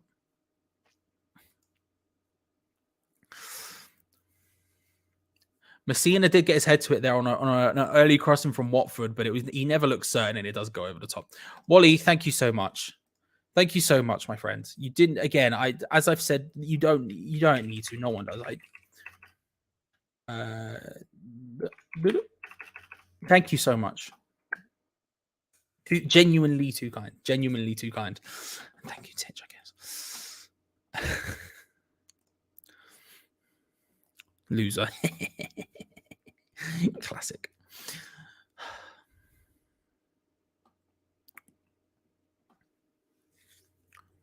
Nice turn by Dennis and then laid down the line well. Josh King. It's a nice link-up play from them there. Josh King puts it across. Cleared away easily from Craig Dawson. Watford collect the ball in a relatively advanced position. Messina lays it out wide to Kuchka. I think it was Kuchka.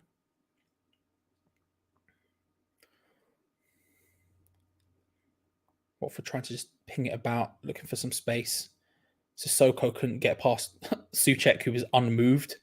Sissoko even tried to push him, and Souček just leant into it. Like, it's just not going to happen. It's just not going to happen.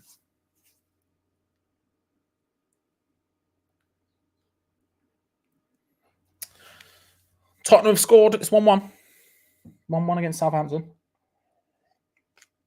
Harry Kane with the penalty. There was a red in it as well. Flipping heck. There was a red in it. Fair.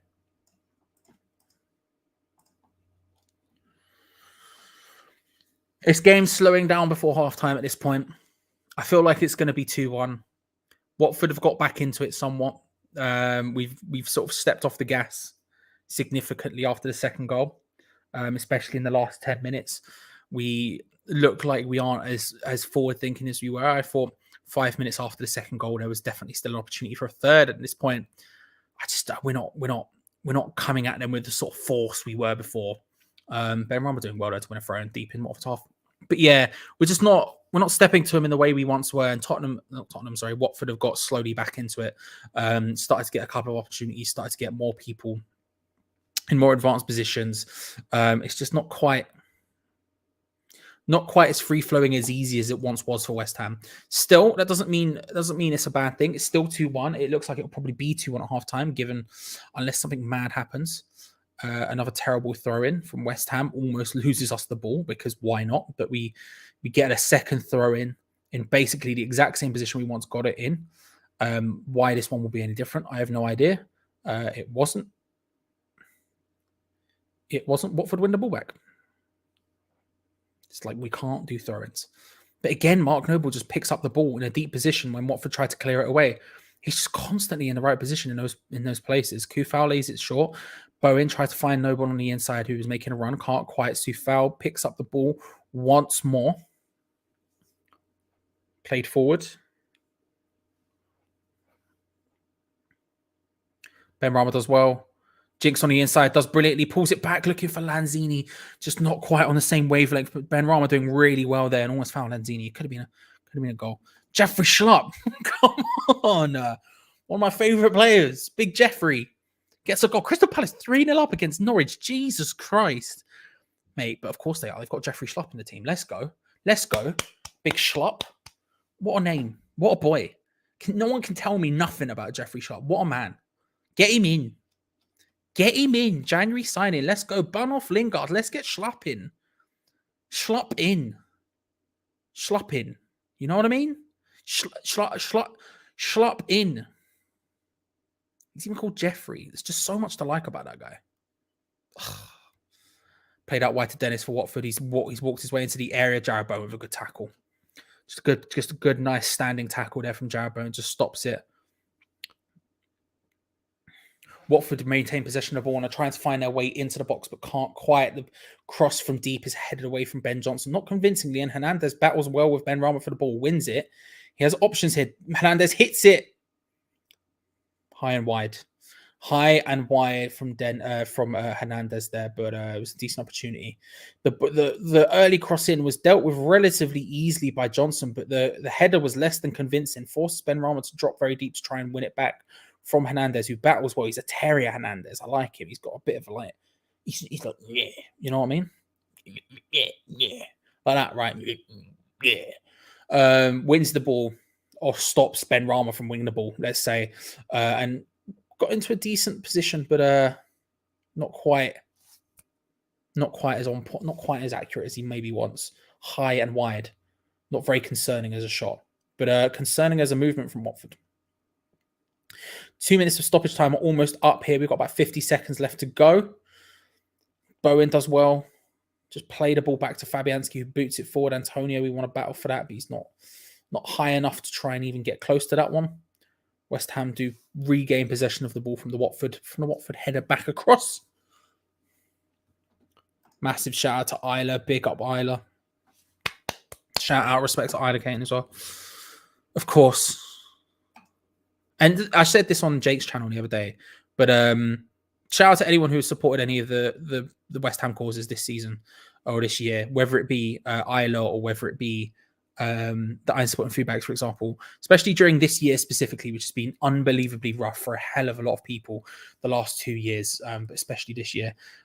It's been very difficult for a lot of people. So if you have supported either of those causes, Isla or Iron Support and Food Bags in that time, massive shout out to you as well as those causes specifically. And if you can, instead of, for example, donate to me, donate to them. But yeah, that is half time, and it is West Ham 2, Watford 1.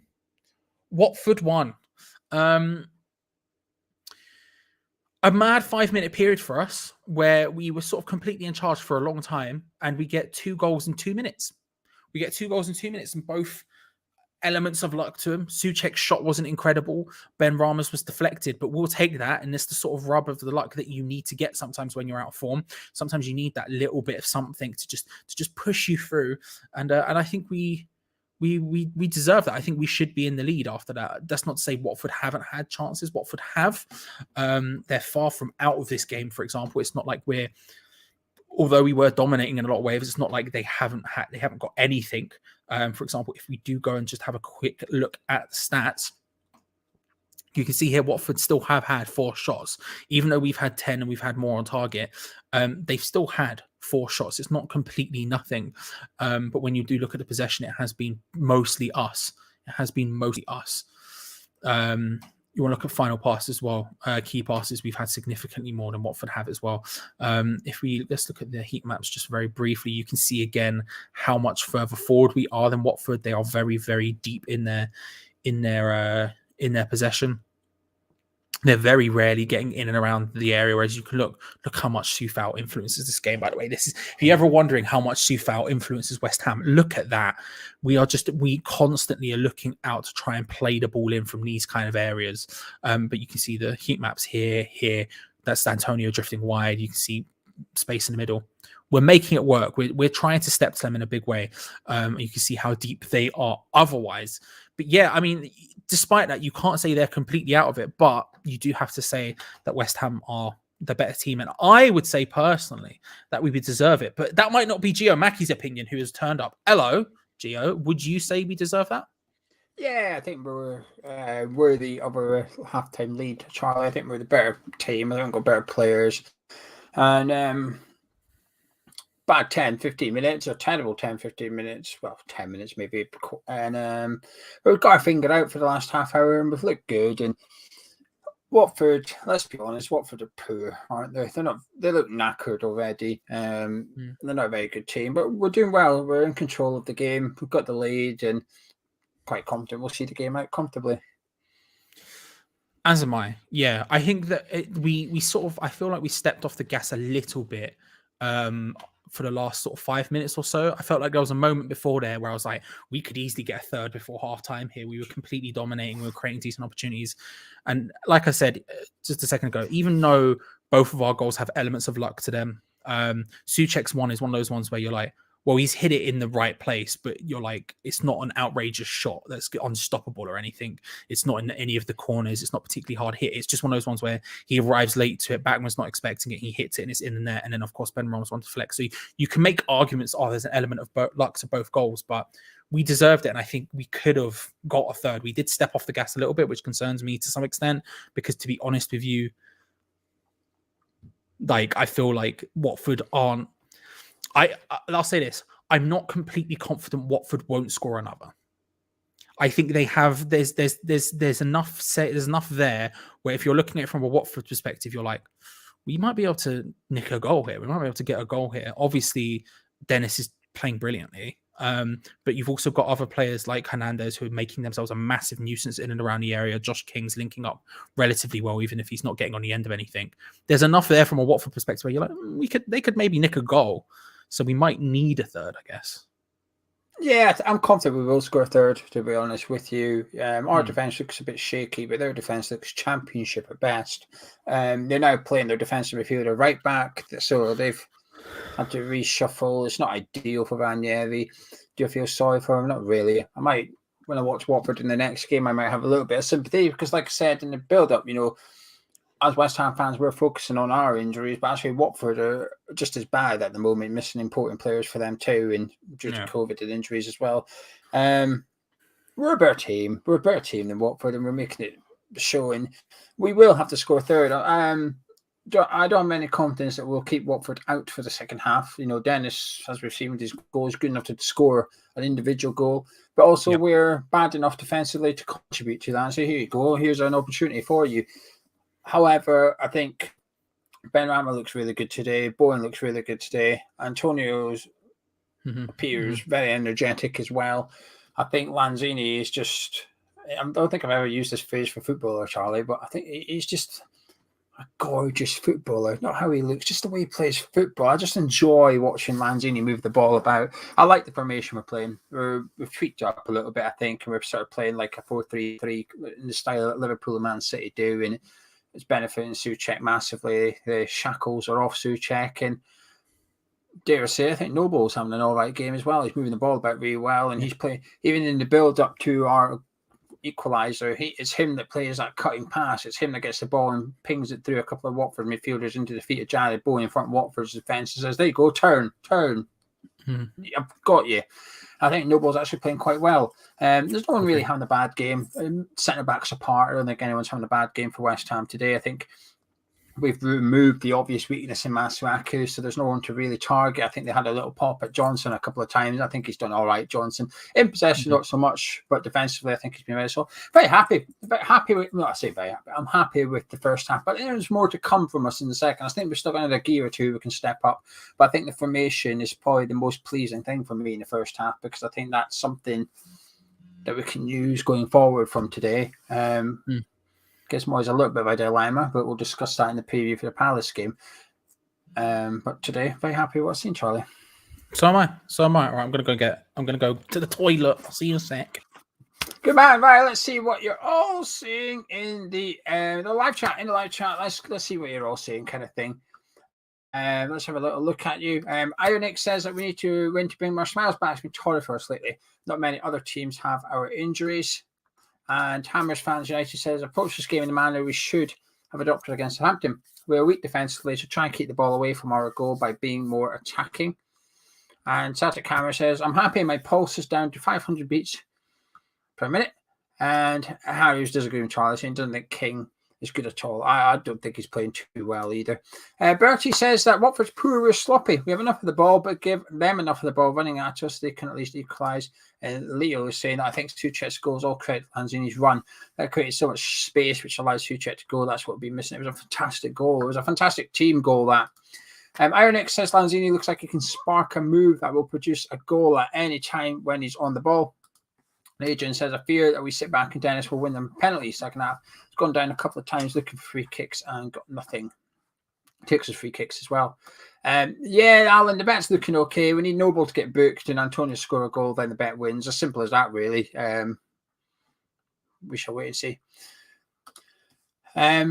Rai says, I think Moyes needs to be brave and blame Vlasic on for Benrahma. I disagree with that one. I think Benrahma's got the right back where he wants him. You know, he was up against Kiko, who's gone off with injury. Kucha's now right back. And he goes to ground easily, Kucha. He doesn't mind a slight tackle.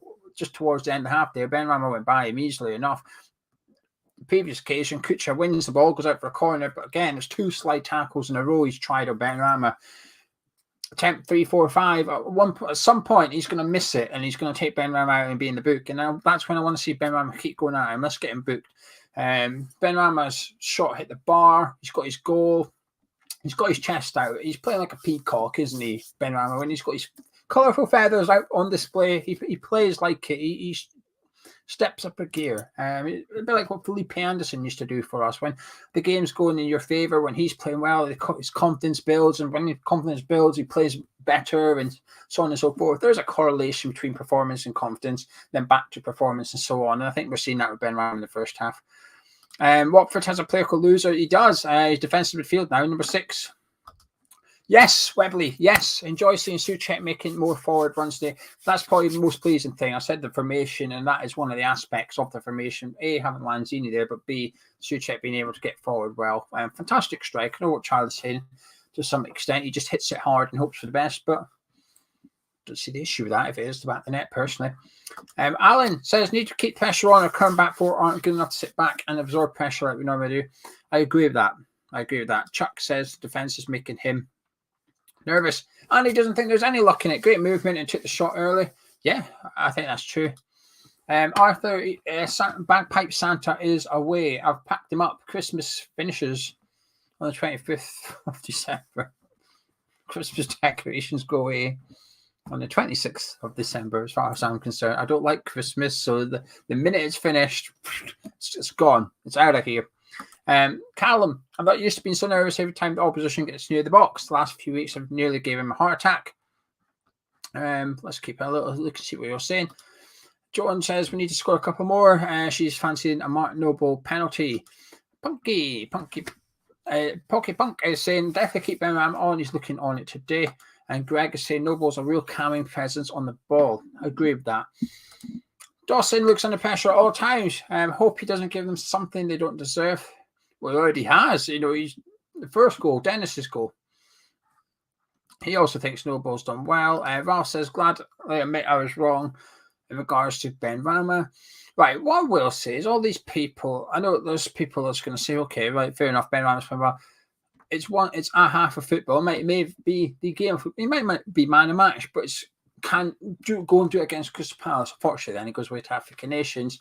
But I think you're okay to think Benrahma's been out of form. You've been right. Benrahma has been out of form. He's playing well today, but doesn't mean you were wrong previously. Ralph and any other people that perhaps was in Ralph's shoes. Andy says, got to keep looking forward. Attack and our best form of defence. Do not sit deep.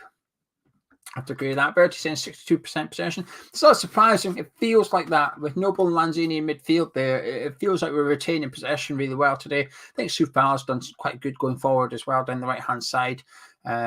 Chelsea saying Souček's playing well. Shackles are off. Celtic Camera is saying Noble's doing a good job so far. Hey, Plum says that would love Dawson to score one as he's been booed. Andrew, first time watching a game on Prime. I have to say it's all right. Enjoying it. Great to see Super Noodles getting a goal. Super Noodles? I've not heard anyone call them Super Noodles before. Anyway. Alan says, yes, it is Christmas Day, not Christmas week. Thank you. Geo doesn't even like Christmas Day. Well, he says he doesn't like Christmas Day, and then Christmas Day we do a stream, and he starts getting all festive. But, mate, it's Christmas. It's Christmas month. Just December. I answered the question. Someone said, "Where's the Santa? The bagpipes?" He's packed up. It's gone. Christmas Day is finished. Because Boxing Day, in box, away it goes. Done. You can come back out in December 2022 at some point. Neither Christmas, the better. Just disgraceful. Suburban says, Ben Rammer looks confident after goal. He's trying things we haven't seen for the last 10 games when he's been rightly criticised. Yes, that's why I was trying to say badly. Someone basically apologised. Not apologised. Someone just said they were wrong about Ben Rammer. I was trying to say, no, you're not. You were right. He has been out of form. He's in form today. Doesn't mean you were wrong previous about him being out of form. Yeah, Suburban. No, I agree with that. What I was saying during the watch along to some extent is he's one of the few players I think that will still try stuff when he's out of form. I think that's why Moyes leaves him in. Yeah, and I think that, don't worry, that can also be a detriment at times because you don't want someone to just keep trying something if they're out of form and then flop it and lose out the ball and then you lose possession and everything else. But I do think that's a benefit to his game to some extent. Geo, just before the teams, Watford are coming back out, so I assume we're going to get a win in a second. Final score prediction? 4-2 West Ham. I think it'll be another 2-1.5. Yeah, I think there's goals in this. And I think we're going to have to keep on going at them. And I think they're also going to throw the kitchen sink at us. And I think that suits both teams. Watford doing that, I think it gives us opportunities. But I do have confidence in us keeping a clean sheet in the second half, if you like. So I'll say 2-1 in the second half, 4-2 overall. Love that. Fair play. Well, thank you very much, Geo. If you would like to see Geo hear more from his sultry tones and intelligent voice and intelligent mind, then come back at full time because, of course, we will have the live review. The link will be in the chat at the end of this, so you don't have to go anywhere as the two teams come out for the second half. You're only here for half time as well. Thank you very much. Subscribe, like the video, all of that good stuff. We almost hit 250, by the way. We're at 244 likes, which is insanely high. So thank you very much, everyone. This is the earliest I think we've ever hit that number. So it's a bit mad. But yeah, thank you very much. But remember, we are, of course, live all throughout the rest of this game. So stick around. Enjoy it. Come get involved in the festivities. We're actually winning a game for once. I'm live, of course, throughout every single game, no matter what. So make sure to hit the bell notification when you subscribe so you don't miss out on anything. Watford are making a sub before the second half gets underway, is what I was trying to say there, or kicks off. I got confused between the two. And it is João Pedro, the young Brazilian, who's coming on. I don't know who for, but he has made his way onto the pitch for Watford. So we'll see how it goes. Yes. Right. Has the title not been changed? Thank you very much, Hitch. I appreciate that. Didn't realize I hadn't changed that title. That's important. That's something I should probably have done. Thank you. It's on Amazon. It is on Amazon, Gary. Yes. I'm liking it, to be fair. I really like Amazon's coverage. I can't lie to you. Ben Ramos will always shoot even when he's out of form, but he looks like he's willing to take people on and try tricks today, so I'd leave him on. I think it's a good shout. We'll see what happens. It's on Peacock Estates, by the way, if you're looking for it. And if you're looking for it, but you don't have access to either of those things, all I'll say to you is there are places where you can find that. There are places where you can find that. Don't know where exactly. Definitely not in the description below under the word join our Discord and then the stream link section on there. I don't know, but you will be able to find stuff there if you wish. Right, so I'll click on the timer in a second. I've got it set up to 46 because I forgot to turn it on. Give it a second for 58, 59. There we go. The timer is now accurate to where we are. Good times. You'll have to see it. Right. So I forgot what we do with it. Yeah, neither do I. I've got no clue. Just celebrate our lives away. Go ham. Why not?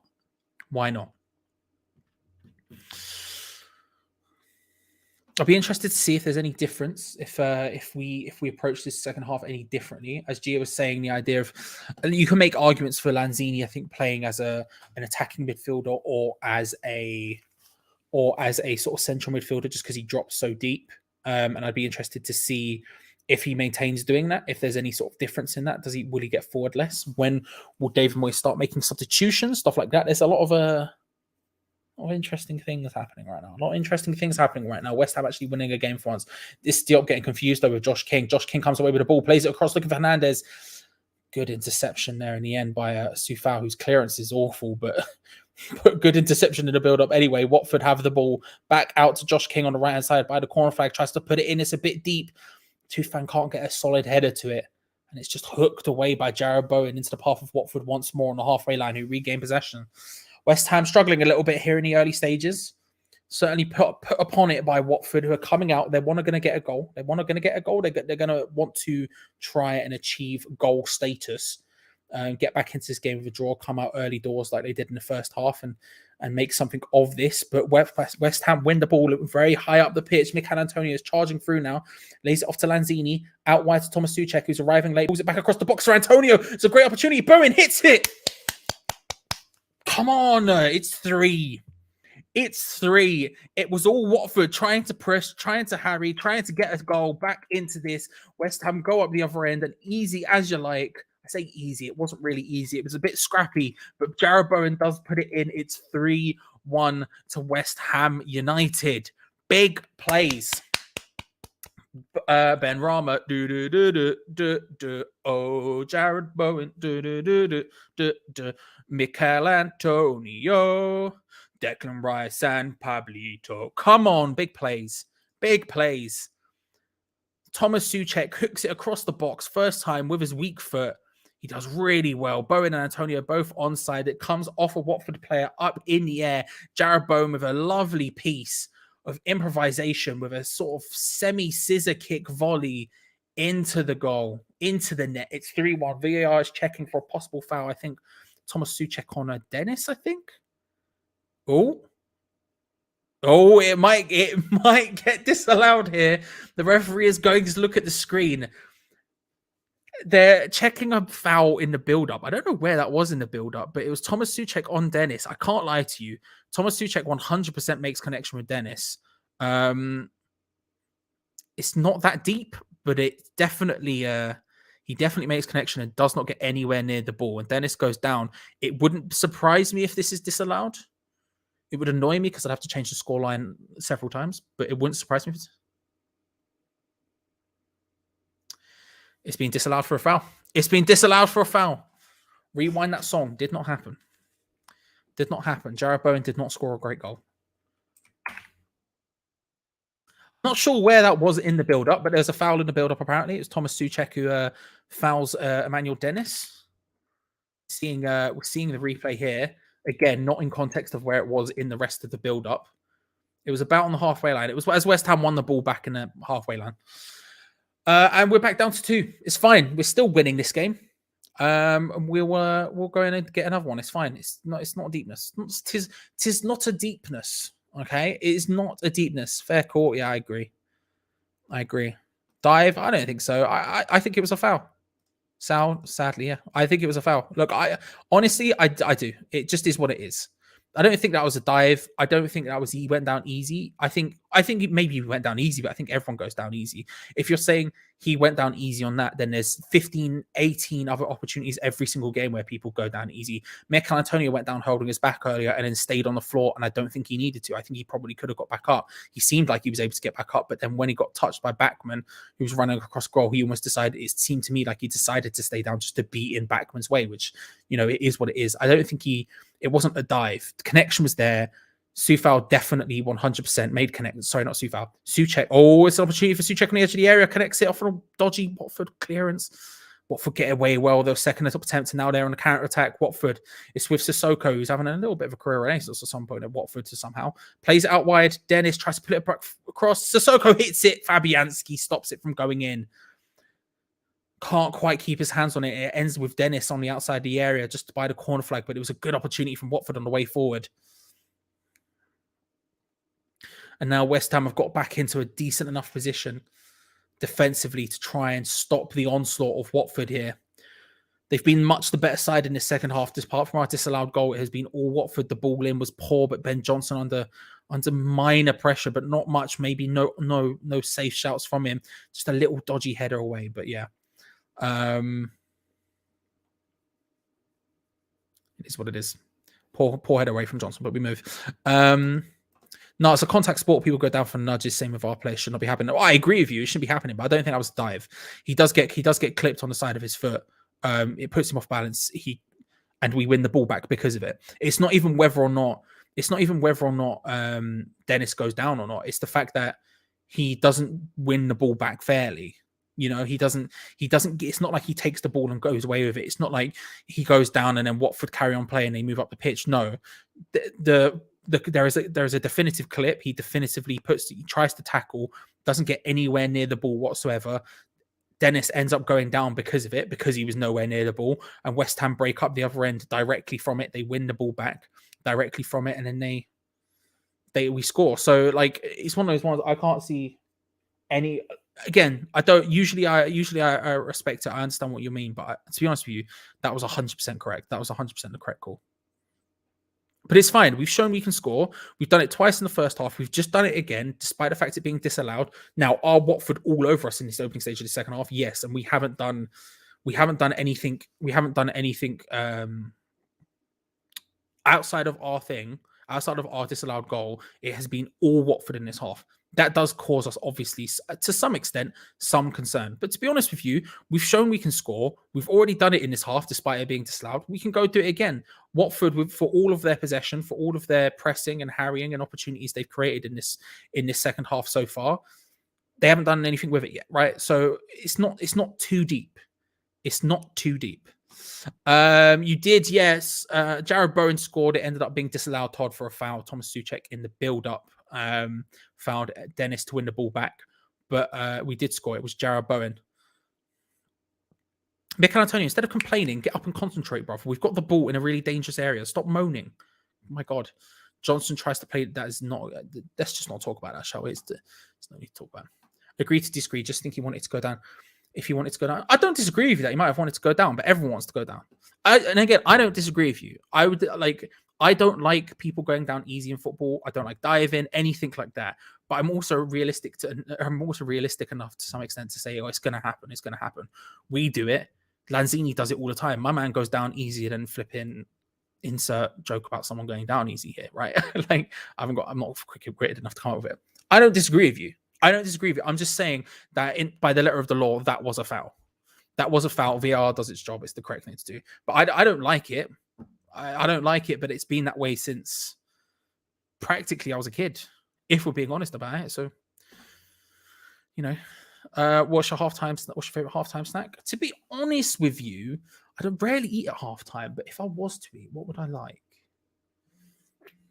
Because usually when we do these watch-alongs, I don't have time to eat. Most of the time, I'll grab a packet of crisps and just like shove it in my face. But, oh my God, Mikel Antonio's wobbled through here. He's put it into the cross was. Watford have made that as difficult for themselves as possible. A huge shout for a penalty from West Ham. That was awful defending from Watford. The cross from Mikel Antonio was complete garbage. But the Watford made Kuchka nods it back to Bachmann, who Bowen tries to come in on him. Bachmann, does he touch the ball? I think Bachmann gets the mildest of touches because the ball moves in a weird way. I don't know how he touches it. It doesn't look like he does. VAR's going to it. Ooh, it's Bowen, I think, who gets the touch as opposed to Bachmann. I'll be interested to see whether or not this is a pen because I have no idea. I have no idea on this one. I'll be honest with you. Bless me. Bless me. Oh, my God. Sorry, Fan TV, if you're watching this and trying to clip it. It was an awful cross from Mikel Antonio, but to be fair, he shouldn't have got in. It was terrible defended by Watford that he even got in. He pings the ball in. It looks almost as if they're trying to check if the ball went out of play before he crossed it in, but it's definitely in play. It's definitely in touch there.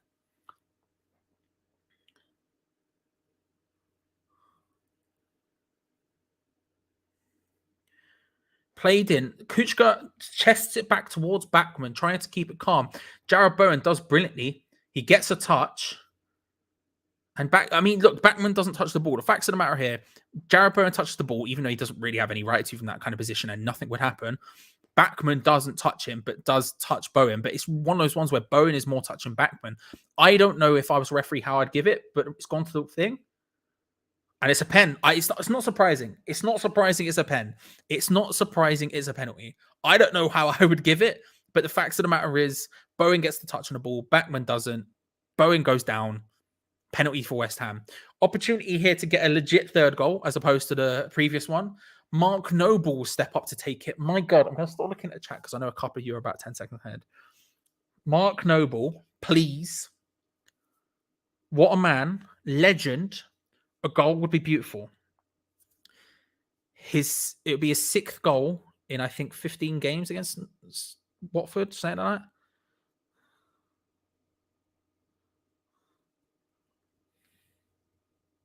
Missed his last penalty, of course, against Man U, but let's be real, that's a one-off.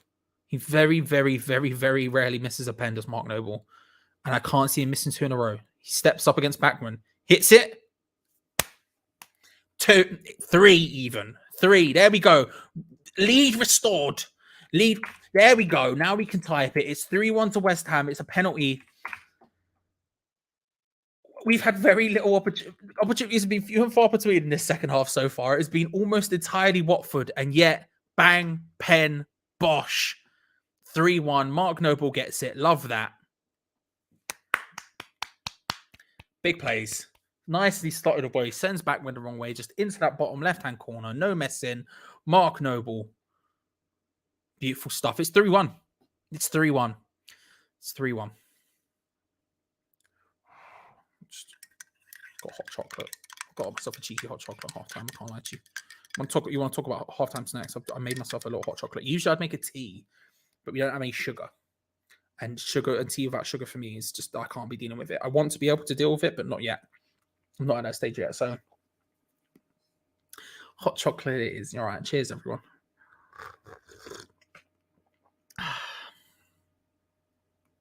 It's just good. It's just good. There we go. West Ham United 3, Watford 1. We move. We move. Grab Kleenex, bro. My nose is going mad today. It's not even runny. It's just itchy as all hell. It's gone wild. Cadbury's. Yeah. Cadbury's. Cadbury's. It is the instant one, I should say. It is the instant water one from Cadbury's. I don't have time to warm up some milk or anything like that for a true top tier hot chocolate experience yet. Unfortunately, not a half time, but I'm not complaining, to be honest. It's good regardless. 6 goals in 15 against Watford. There you go. I was right. Mad. Get in. Our man, the legend, Noble.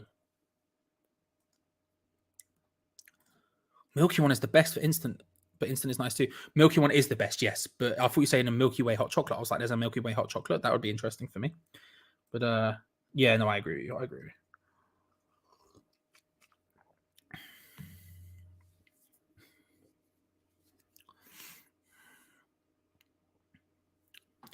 Mint Aero hot chocolate might be my favorite. Ooh. I need to get involved with that, potentially. I had a check at halftime. This is something I should maybe tell the people now. I did have a check at halftime. There are no baby bells. They taste weird. The last one we had last match, it tasted odd. I checked it. It was in sell by date. I don't know what was wrong with it. It just felt weird, so I threw them all away. Because my girlfriend had asked me before the match as well. She was like, did they taste weird to you? And I was like, I don't know. I haven't tried them yet, but I did. I was like, these taste off, so I've got them away. So we have thankfully, it doesn't seem like we're going to need it. And I didn't want to say it until we'd scored a third. So that way we can remain calm, but we don't have any baby bells this game. So we know.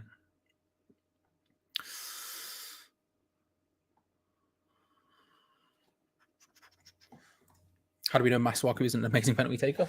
We don't. Has Masuaku ever taken a penalty for West Ham? In like a penalty shootout or something? I don't know. Can't think of it. At all. Sissoko does well there to turn Lanzini and just try to get the ball forward, but his pass to Dennis was not good whatsoever. And Johnson, to be fair, his clearance was far from convincing, but it does end up hitting off Dennis and goes out. Goes out for a West Ham goal kick, so we'll take it despite there was the lack of certainty there. Watford are going to make their final substitution now. It is Ozan Tufan coming off and Ken Seema coming on. Ken Seema, if we get on. We agree 250 if we got 3 goals. Chat, listen, we've hit 260 likes, by the way. We've hit 260. If you haven't already, hit like on this video because we genuinely have a chance of getting 300, which is it's the watch along dream at the moment. Is to consistently get 300. We've got it like 3 times, I think. So 3 times in 2 seasons. So we have an opportunity to get. We have a big opportunity to get 300 here, people. All we need is 40 more. But yeah, we're dangerously close. We're dangerously close. Sissoko's not a technical player, just a brute force bit like Antonio. That is very true, and he does his job well. But that is true. Nick, that is an incredible shout. Thank you very much for correcting me. Noble didn't miss his last penalty. He scored it in a shootout against City. Bang on. I apologize. 100% correct. I am an idiot. Thank you for correcting me. West Ham tried to put the ball in straight. Let's not talk about. Have you heard that Lint has chocolate spread now? Ooh, I have not. How expensive is it? I suspect incredibly. I expect incredibly. Try a Long Island iced tea, Charlie. That'll stop you sneezing.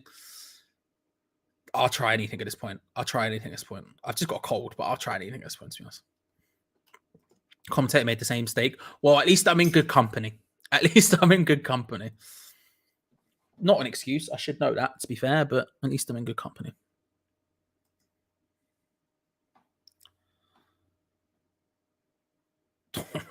Dawson. Jesus Christ, Craig, please. Please,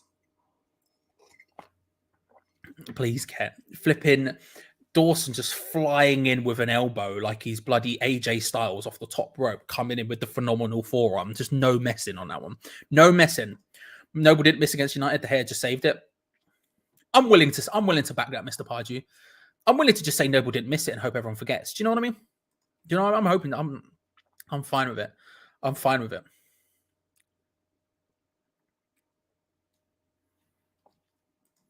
I can see Mark Noble.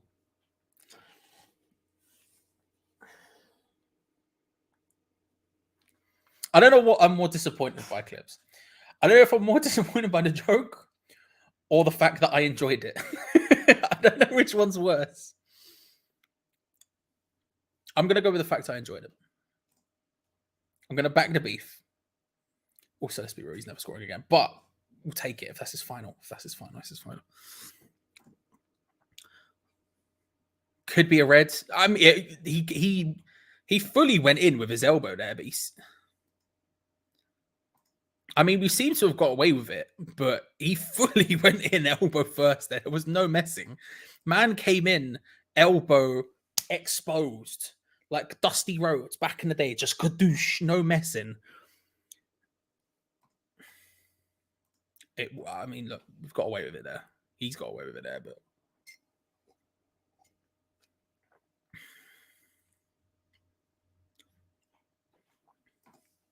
I didn't see it. No, I didn't see it. But then again, I was too busy typing stuff, so I probably missed it. But I didn't see it at all.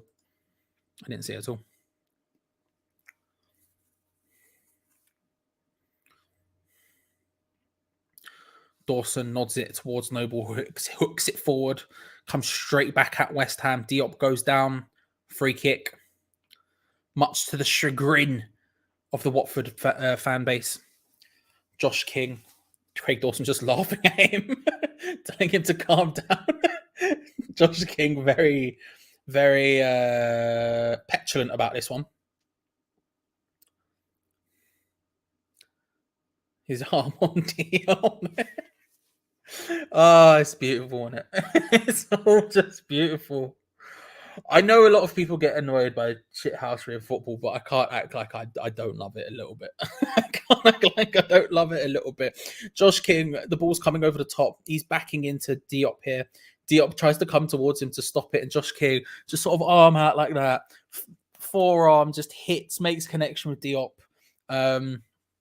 He's there trying to stop him getting forward. It does hit him. Again, by the letter of the law, it's one of those ones where it is a foul. I don't know if he's making on. And Josh King is very annoyed by this fact. I love a bit of shithousery.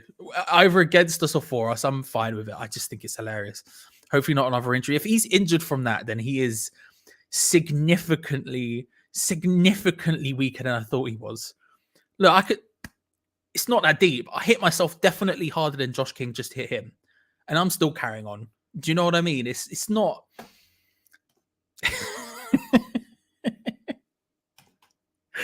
Craig Dawson just laughing at him after. Craig Dawson, right? Who's just got away with 100% elbowing whoever it was in the back of the head. I think it was Pedro. Like 1000% just got away with just a full-on elbow, right? He didn't mean it, bless him, but he definitely did it. King kind of semi-rightly being annoyed at the fact the op was still down on the floor. Craig Dawson just comes up to him, laughs, and tells him to calm down. I love it. I love it. What a beautiful man. It was Zhao. Thank you. I think it was. I thought it was as well, but I've already been wrong once today. He needs some milk. Solid reference, Val. I'm here for it.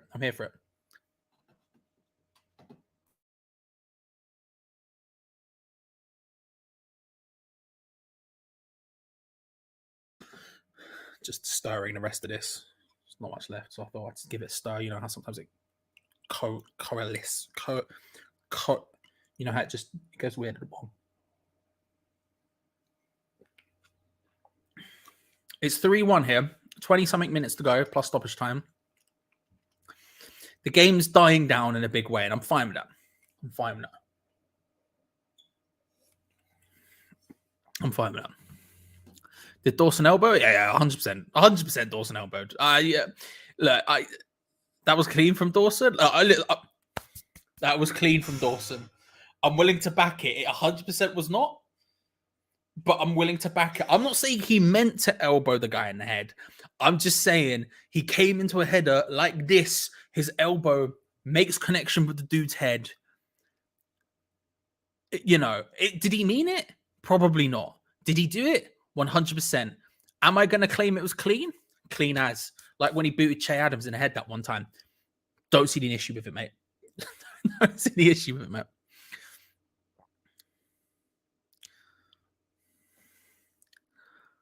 Benrahma can't quite hook the ball, keep it in play. Bounces awkwardly. West Ham do manage to maintain possession. Mikel Antonio, as per usual, on the left-hand side, just makes a great pass, to be fair, to Benrahma, who is offside. But Mikel Antonio just finding himself on the left-hand side there, because, of course, he does. He's the striker. Mr. Zero Waste. I know, right? I'm looking at the bottom of that. I'm seeing some dregs, mate, and I want it. I've only just noticed that Lanzini hasn't really been involved much. I think he was involved a fair amount in the first half. It was offside. I think he was involved enough in the first half. I think second half that we've been up against it, and he hasn't been able to get in the game as much.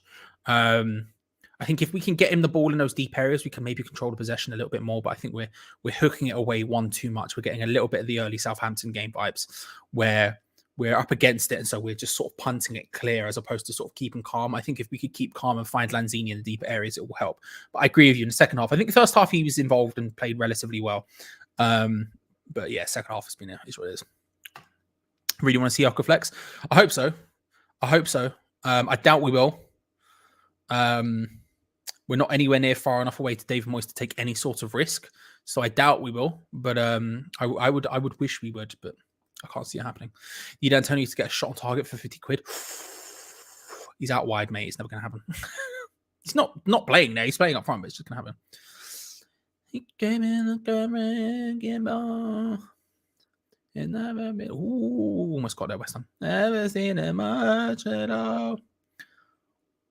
Craigie Dawson did a big elbow. I could come up with better than that, but that was what I had on the fly. He doesn't want to kill. Send him a text to apologize. Yeah, just soz for the elbow, lol. Bicep emoji.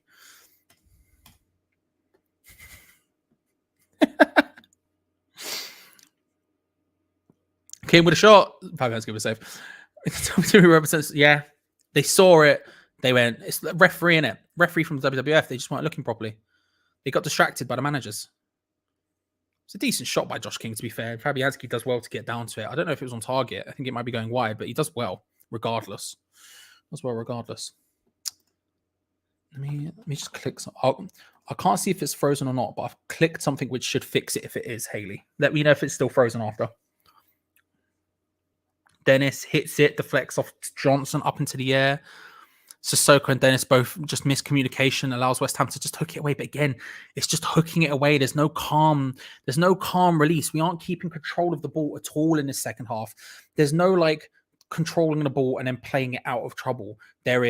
We have the ball, we need to hook it and boot it as far clear as possible right now. It's just giving it consistently back to Watford, and it's an issue. Oh, thank Christ. Thank Christ. I can't see it. I can't see it because the way my setup is, I can't actually see what the timer says. So I clicked on some stuff which should have fixed the issue, because I know if I click on it in a weird way, it will freeze. Like if I try force it to freeze now, will it still freeze? It should have frozen now. Again, I can't see. But I know sometimes I click on the thing that accidentally makes it freeze. So I clicked on to try and make it work. Vlasic for some strength. I'd love to see Vlasic as well. I would hope he would. Again, this is an opportunity for him to get an opportunity, but we'll see. Maybe Rosen enjoyed something. Thank you. Thank you. You should check towards the end of West Ham unofficial Jake's Christmas stream. My pipes came out in that one as well. I think she might enjoy it. Oh, Farhad, good to see you, bro. How are you? How are things? Hope you're well. Long time no see.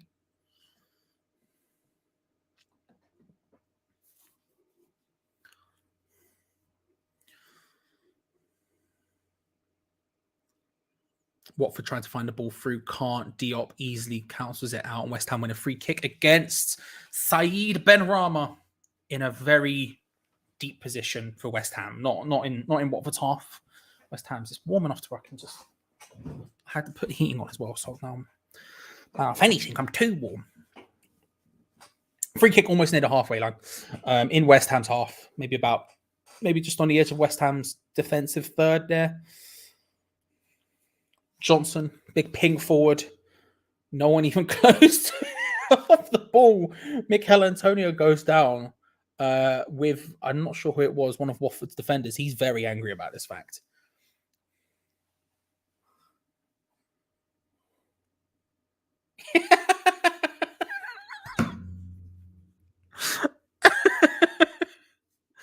This is what I mean, man. I don't mind a bit of shithousery like that. Sierra Alto, right? So Antonio's made eyes towards Johnson as if to say, play the ball into this space. I'm going to run into it. I don't know why he knows he doesn't need to be covert about it. We all know he's going to run into the wing, into the wide space, into the half spaces if you want on the wing. So he just points. You could just point there, but he doesn't. He goes to suggest do it. Anyway, Cialto, who's all over him, right? He's as close to. This is Mikel Antonio and I'm Cialto. They are this close to each other.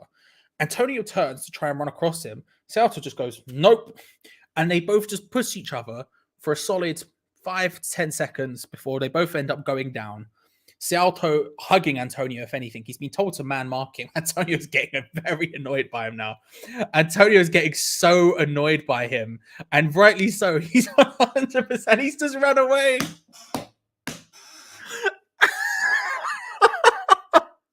The cameras caught it as well. It was such shithousery. Cialto just he pushes Antonio. You can see Antonio roll his eyes in annoyance. Second one, he pushes him. Antonio flies from it, bounces into the Watford player who ends up falling over. The referee gives a free kick to Watford. And Cialto, just before Antonio can blame him for it, runs off so he's out of the area, not even close. And now the Watford player who got bunched to the floor is walking around holding his back. That is some big old shithousery.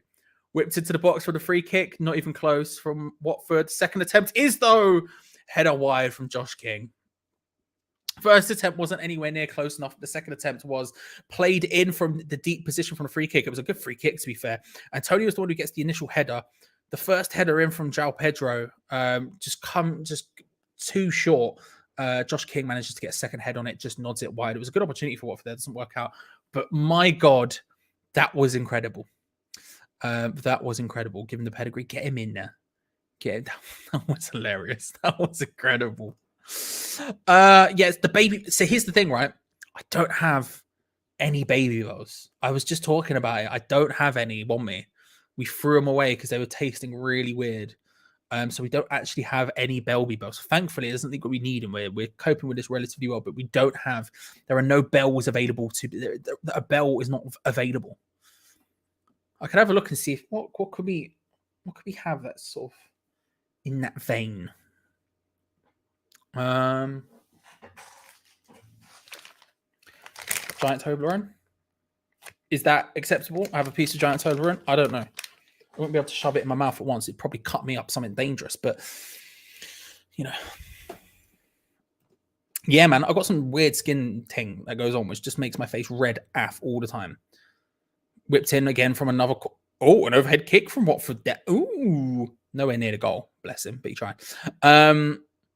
Yeah, I've got this like skin condition thing that just makes my face incredibly red, like it's a family thing. I don't help it because I flip and touch my face all the time, which makes it even redder. So I don't help it at all. But yeah, it's bad, isn't it? Flipping back. Like if I go like this, you can see. Look at the difference. Look at the difference in skin tone between like my arm, and my face. Look at that. It's mad, isn't it? Mad.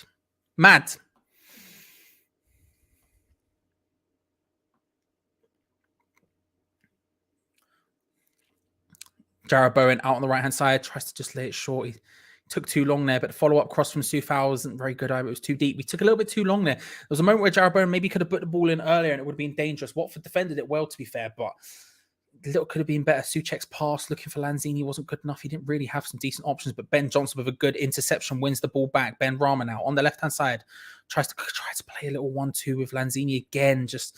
Good interception from Watford. Mark Noble gets turned there by Josh King, who's flying forward. This is a good opportunity for Watford. Josh King, he has Hernandez on the overlap. He has Pedro. Oh, he was looking for Dennis on the far side. It was a bad opportunity. He should have gone for Hernandez. Doesn't.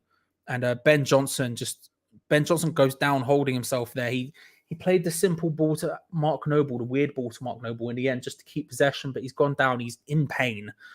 He's not moving well at all, but West Ham have continued with the ball. It's Saeed Benrahma. Tries to lay it through to Jarrod Bowen. Can't. Under pressure. No free kicks as the ref. Cathcart comes away with the ball. Finds Dennis far on the left-hand side. Watford continue their play. Hernandez. Good interception from Mikel Antonio. Good tackle. Sorry, not interception. And Noble lays it short to Manuel Lanzini. We haven't seen enough of him in these sort of possessions in this half. Plays it back to Mikel Antonio, who is deeper than 4 other West Ham players for some goddamn reason. But he does win a free kick in this instance. 10 minutes to go. Hopefully Johnson isn't too injured. That's what it is. Hopefully he isn't too injured because that wasn't good. But yeah, I get red face from the beer. I respect that. I wish I drank, which would mean I have an excuse, but no, it's just is what it is.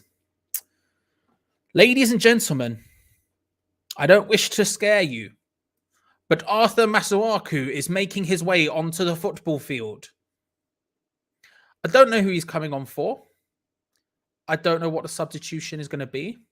Probably Ben Johnson, who looked like he went off injured. But Arthur Masuaku is coming onto the football pitch. I know. I am scared. I am shooketh. I can see Masuaku coming on. Oh my God. Clips, this is what you've started. For Christ's sake. Christ's sake.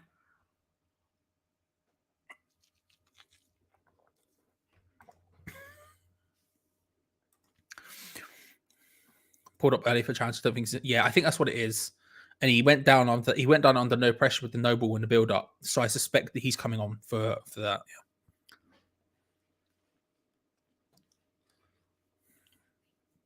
Yeah. Where is it, Haley? I saw your thing. Craig Dawson was booked, by the way, a minute ago. Where is it? If West Ham never existed as a team, what team would you support? Well, I grew up in North London, so probably Arsenal. It would be either Arsenal or Brentford. Because my dad, the only reason I support West Ham is because my dad. And my dad grew up in West London, but the only reason he supported West Ham is because it was a single train ride from where he lived to Upton Park. So it was kind of the easiest team to get to, even though he lived all the way in West London. But his closest team was Brentford. So if he didn't support West Ham, he probably would have supported Brentford, which means I probably would have supported Brentford. But if he never supported anyone, then I probably would have supported Arsenal because I grew up in North London and everyone I know is Arsenal fan. Masuaku coming on, Johnson coming off. It is injury. It was an injury. He was not moving. He was not moving well at all. Is that West? That's our first substitution, though. unsurprisingly. So 82 minutes. If anyone had that, then congratulations. You win a cheeky tin.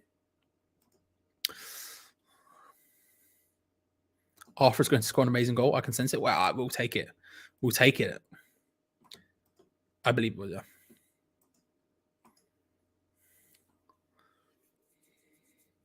Dennis trying to just turn his arms out to ask for backup. Then number 6 with a very nice ball out to whoever it is on that far side. I think it's Seema.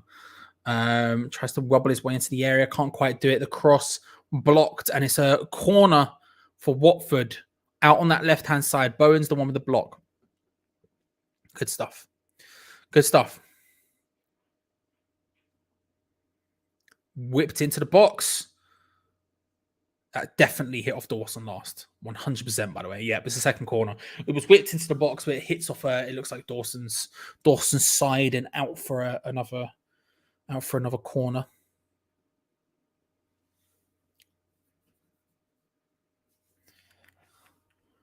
Whipped in a second time, nodded away from Thomas Souček. 7 minutes plus stoppage time to go. Laid short and then hooked forward. Hooked away by Souček again. Lanzini trying to collect the ball on the far right. Can't quite. Falls down. Nikola Vlasic is coming on. Kevin Nolan just having a little moment with Ben Johnson on the bench as well. Dennis dispossessed by Masuaku in what can only be described as the most disgraceful point in his career. Ben Rama just coming away with it. Finds Masuaku, who's going to try and whip the ball in. There's a good ball as well. I tell you what, Arthur Masuaku's crossing has got better. I'm gonna put my neck on the line there and say his passing just has got better. I'm not going to sit here and say it's good yet, but it has got significantly better. And that is another decent cross, low hit. And we need our forwards when they're in the area and Arthur Masuaku is about to hit it to be trying to get in front of their man, not on the opposite side. We're used to it coming over the top. We need to be on the opposite side, running in close bit. You know what I mean? That's kind of what we need to be doing. I don't think we are enough. Haz is here as well. You're right, Haz. Good to see. Where else do we send assholes? Check what I've just put on Twitter.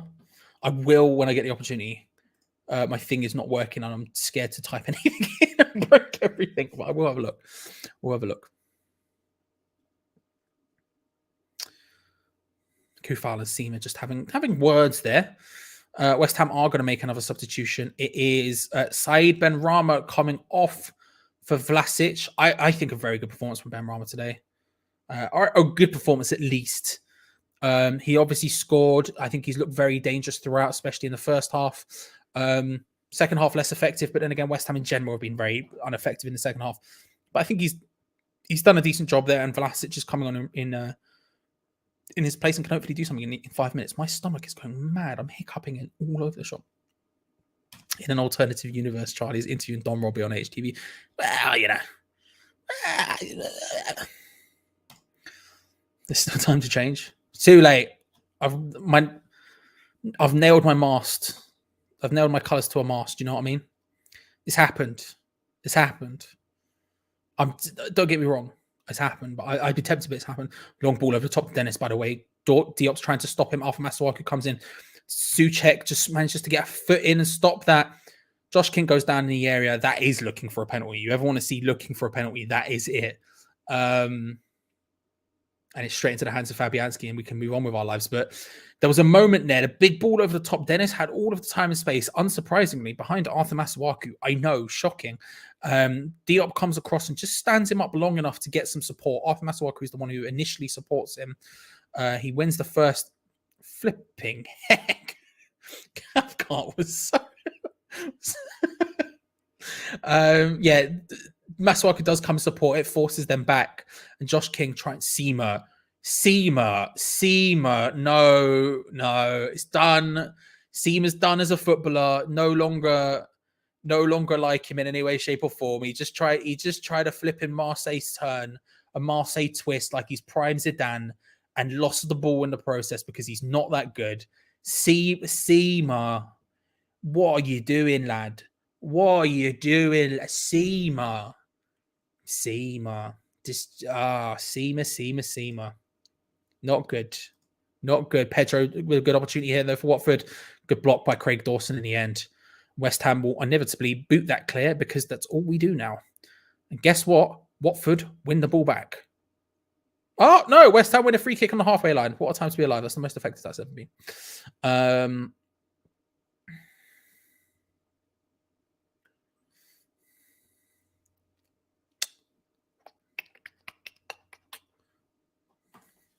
I am, mate. I am. I'm having a good day. Thank you. I hope you are as well. Hope you're having a lovely Christmas and all that stuff as well. Shock. Crow's coming on. Charlie, your hair looks like a bird's nest. What? When Crow's coming on? Are you saying that about me?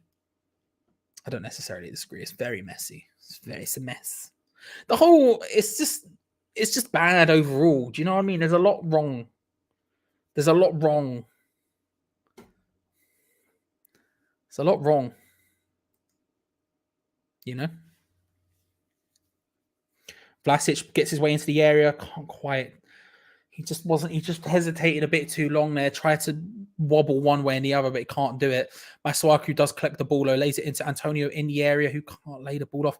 We're looking for maybe one too many passes in that final area, or we just can't quite find a nice final pass. But we still maintain the ball very, very, very high up the field. Vlasic, Lanzini, Masuaku, nice little passing triangles on this right, on the left-hand side by the corner flag. Vlasic. Vlasic battling for it. He's going to lose a free kick there. But it was pretty 50-50, but it was going to happen, wasn't it? Danny Chester's up the Villa 6 times before I put him in timeout for spamming. Come back in 5 minutes, bro. I'm fine with you upping the Villa, but just don't do it that many times in a row, bro. like up the Villa. Come on, let's go. I like a lot about Aston Villa. Just not that many times. Jesus Christ, lad. Come on. Chill out. Chill out, bruv.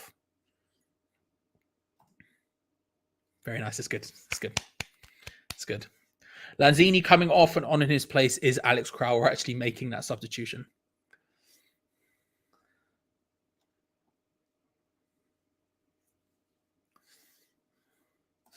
I like Crowell, but he definitely needs more time on the field to get comfortable. 8 minutes of time ain't enough. Yeah, I agree. I agree. Strongly agree. Abin saying hi. You all right, Abin? Hope you're well, bro.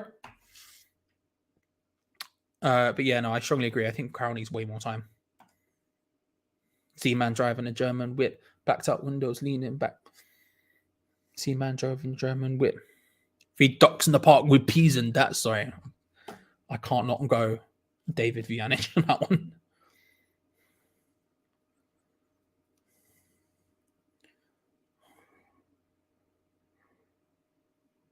Bayern Munich, I beat your team. Laid short to Mikel Antonio, tries to turn it around. Finds Jared Bowen in a good position. Jared Bowen now, he has support. Crowell's there. He wants it. Bowen cuts inside, finds Antonio. This has to be 4. It's a great save by Backman, to be fair. How that isn't 4, I'm annoyed it didn't end up at the feet of Crowell. Crowell was screaming for it. He came flying in. There, sideshow Bob Hare streaming behind him in what can only be described as a beautiful manner. Dennis trying it, but not failing on that one. And he could have passed it to him. And instead, he plays it to Antonio, which was probably the correct shout. Don't get me wrong. I just really wanted Crowell to score. He takes a good touch and he hits it second time. And to be fair to him, I don't think it's necessarily a bad shot with his weak foot. I think it's not ideal. I think you slot it to the other side of Backman and try and place it. But he tries to go for a big hit and Backman palms it out of the sky. It's a good save in the end, but close. It wasn't ideal. It wasn't ideal. I wish he could have done it, but he should have put that in. He should have put that in.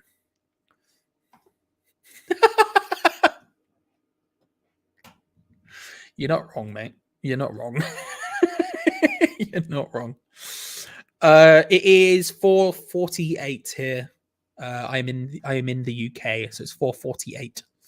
What time is it in India? What are we saying in India? What's India saying? How are you doing in India at the moment? Do you know what I mean?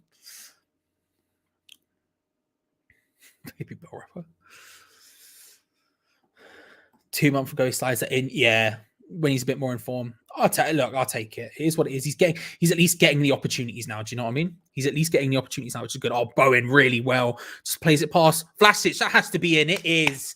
It's 4. There we go. Vlasic gets his goal. Beautiful stuff. Lovely stuff. It's 4. It's done. It's dusted. It has been done and dusted for a while. Watford have been much better in the second half, probably been the better side, but just haven't been able to get anywhere near creating the opportunities necessary to win this game. Bowen does really well, collects off one of the only good throw-ins we've ever done in our lives, just takes on Cathcart, beats him so easy. And for a second time in 2 games, Jarrod Bowen with a lovely just a lovely open up his body inside pass with his strong left foot, slots it into someone who's found the space beautifully. Last time it was Ben Rama, this time it's Vlasic who gets the goal. It's 4. Come on, Vlasic. Good big plays. Let's go. Worth 80 million. Let's go. And we've actually won a game, ladies and gentlemen. We've actually won a game. 5 minutes of stoppage time. We've still got 2 and a bit to go. But it is West Ham United 4, Watford 1. They scored in the 5th minute, and they haven't been able to do anything since. West Ham have had the ball in the net 5 times. 4 have counted. Love that. Love that. Brilliant. Another great display from Jarrod Bowen in general today. He's been absolutely brilliant once more. And that assist is just as good as the Ben Rama one. Just beautifully done. Just opening, just taking on a player. And then right when it looks like he's trying to go past. Oh, good interception as well from Vlasic as well. Good stuff. Good stuff. Jarrod Bowen, man of the match for me. Me too. And it's at that point, let's talk about it. Everyone, let me know what your man of the match is in the comments section, in the live chat. Whoever gets the most amount of votes in the live chat right now via me having a gander will win the Hammers chat man of the match. Excuse me. Oh, there was like 3 there. I apologize. I think I didn't do it in time for the first one. Whoever gets the most amount of votes from my my just quick scan across the thing will win it. But for me, I've got to say Jarrod Bowen is the one for me. It's the big up India. Yes, Dane, big them up. Maybe is it 8 million too much? I'll say 50 to 70. I'd say 30 something million, whatever we paid. Bowen, man of match, noble leadership, positioning, communication, his consistency allowed other players to be comfortable and moving forward. Excellent understanding, performance. I was getting into it a bit like beat poetry there. Love that. But man of match, noble for your boy Jeffrey. Or Watford have a really good opportunity to get one back here. It's Dennis. Can he make it 2? He can't. Fabianski does well, celebrates it as well. Bowen. It was a good opportunity from out of nowhere. Dawson so far forward. Diop, the only person who's back. He can't do anything about it because it's 2-on-1 against him, and Fabianski comes out and just stops Dennis well. Sierralta, an incredible final save from Fabianski. My God, what a save out of nowhere. Bowen.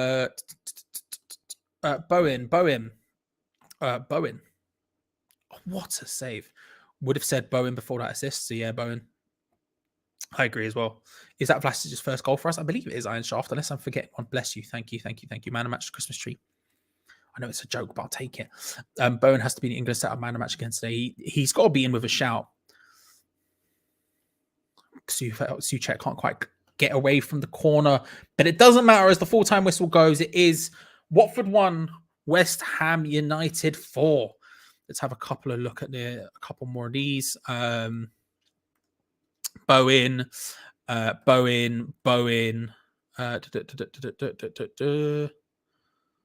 Fabianski can't not be Bowen. Say Fabianski. Yeah, he's been good today, to be fair. Fabianski, Bowen. Being over on West Ham Network, they're voting for Bowen as Russ fell asleep, missed the third goal. Again, I don't believe you, but I will be checking. Masuaku man of the match. Big plays. We'll give it to Jarrod Bowen. Congratulations, Jarrod Bowen. And West Ham have actually won a match, ladies and gentlemen. I know. I'm as shocked as you are. What is the final like count? Let's have a gander. Did we manage to get to 300? If not, we were very, very close. Let's have a quick gander. 285. Let's go for can we get it? A cheeky like spike right at the end here, people. Can we just blitz past it right at the end while I go and try and find the link for the final review? Thank you very much, everyone, for joining. Like I say, just a cheeky like spike right at the end. Maybe we get to 300. But a 4-1 win for West Ham, and it's been beautiful having you all here. Remember, we are live every single match day without fail on this channel doing a watch along. We just don't miss them. I'm always here, and I need you here as well, because without you, it's just crap because I'm by myself. So I need you to do stuff. I will also say, while we're here, thank you very much to Micah Does, YT, Fort McMurray, Ian, and Wally World for their donations. That is incredibly appreciated. The three of you, thank you very much. And yeah, can we get a cheeky late game like spike? Let's have a little refresh. Did we manage to get we've got 314. Let's go. We managed to do it, ladies and gentlemen. 4th time I think we've managed to get 300 on a watch along in 2 years, and I'm very happy with that. Thank you very much, everyone. It looked like it was possible early doors, and we managed it. So we have anyone got any final thoughts just while we wait for Geo Gonzo to be ready with their live review, which will be just in a moment. I will of course spam that link in the live chat so we can all go and have a look at that when it happens. But any final thoughts? Bowen must have added 10 mil to his asking price this season. He's been brilliant this year. He has been utterly brilliant. And today again, this is his 2nd assist in 2 games that I thought have been unreal, just so good. Just the ability to take on a player and just open up your body and just slot it to someone who's made a good move on the outside. Beautiful stuff. Really, really, really good stuff. Charlie to replace Lineker match today. No, he does an incredibly good job. Listen, if they want to pay me, I'll do it. But if they don't want to pay me, I'll do it once. But no. Bowen's becoming almost as important as Rice. This season he is. Yeah, he's been unreal. Unreal. London club, you don't mind? Arsenal. I don't mind. Oh, Brentford first. Brentford first and Arsenal. But I don't mind everyone. I have no enemies. Love the chat. So do I, Martin. Look, again, the people make this possible. I do it by myself. Fun to watch alongs back in. Yeah, exactly. Right. So the review is going to be live in just a moment. I'm grabbing the link now. So while I grab that, let's just have one final look, shall we, at the likes. How high did we end up getting in the end? 339. Jesus Christ, people. Jesus Christ. Right, so there we go. I'm going to spam the link now for you there. Everyone, click on this. Go and enjoy it yourselves. Enjoy finally a winning review to watch for once. Go and have a gander. Go and enjoy Geo and Gonzo's good times, good vibes. Head over there. Thank you very much for the likes. Like I said, we got to 334 already at 346, flipping. Oh, it's flying up. We might even hit 350 right now. So thank you very much, everyone. Remember, we're back every single match day, so make sure to come back again on New Year's Day. I believe it is. Otherwise, until next time, come on, you irons. Love you. Speak to you later. Bye, everyone. Wait for it. Bye.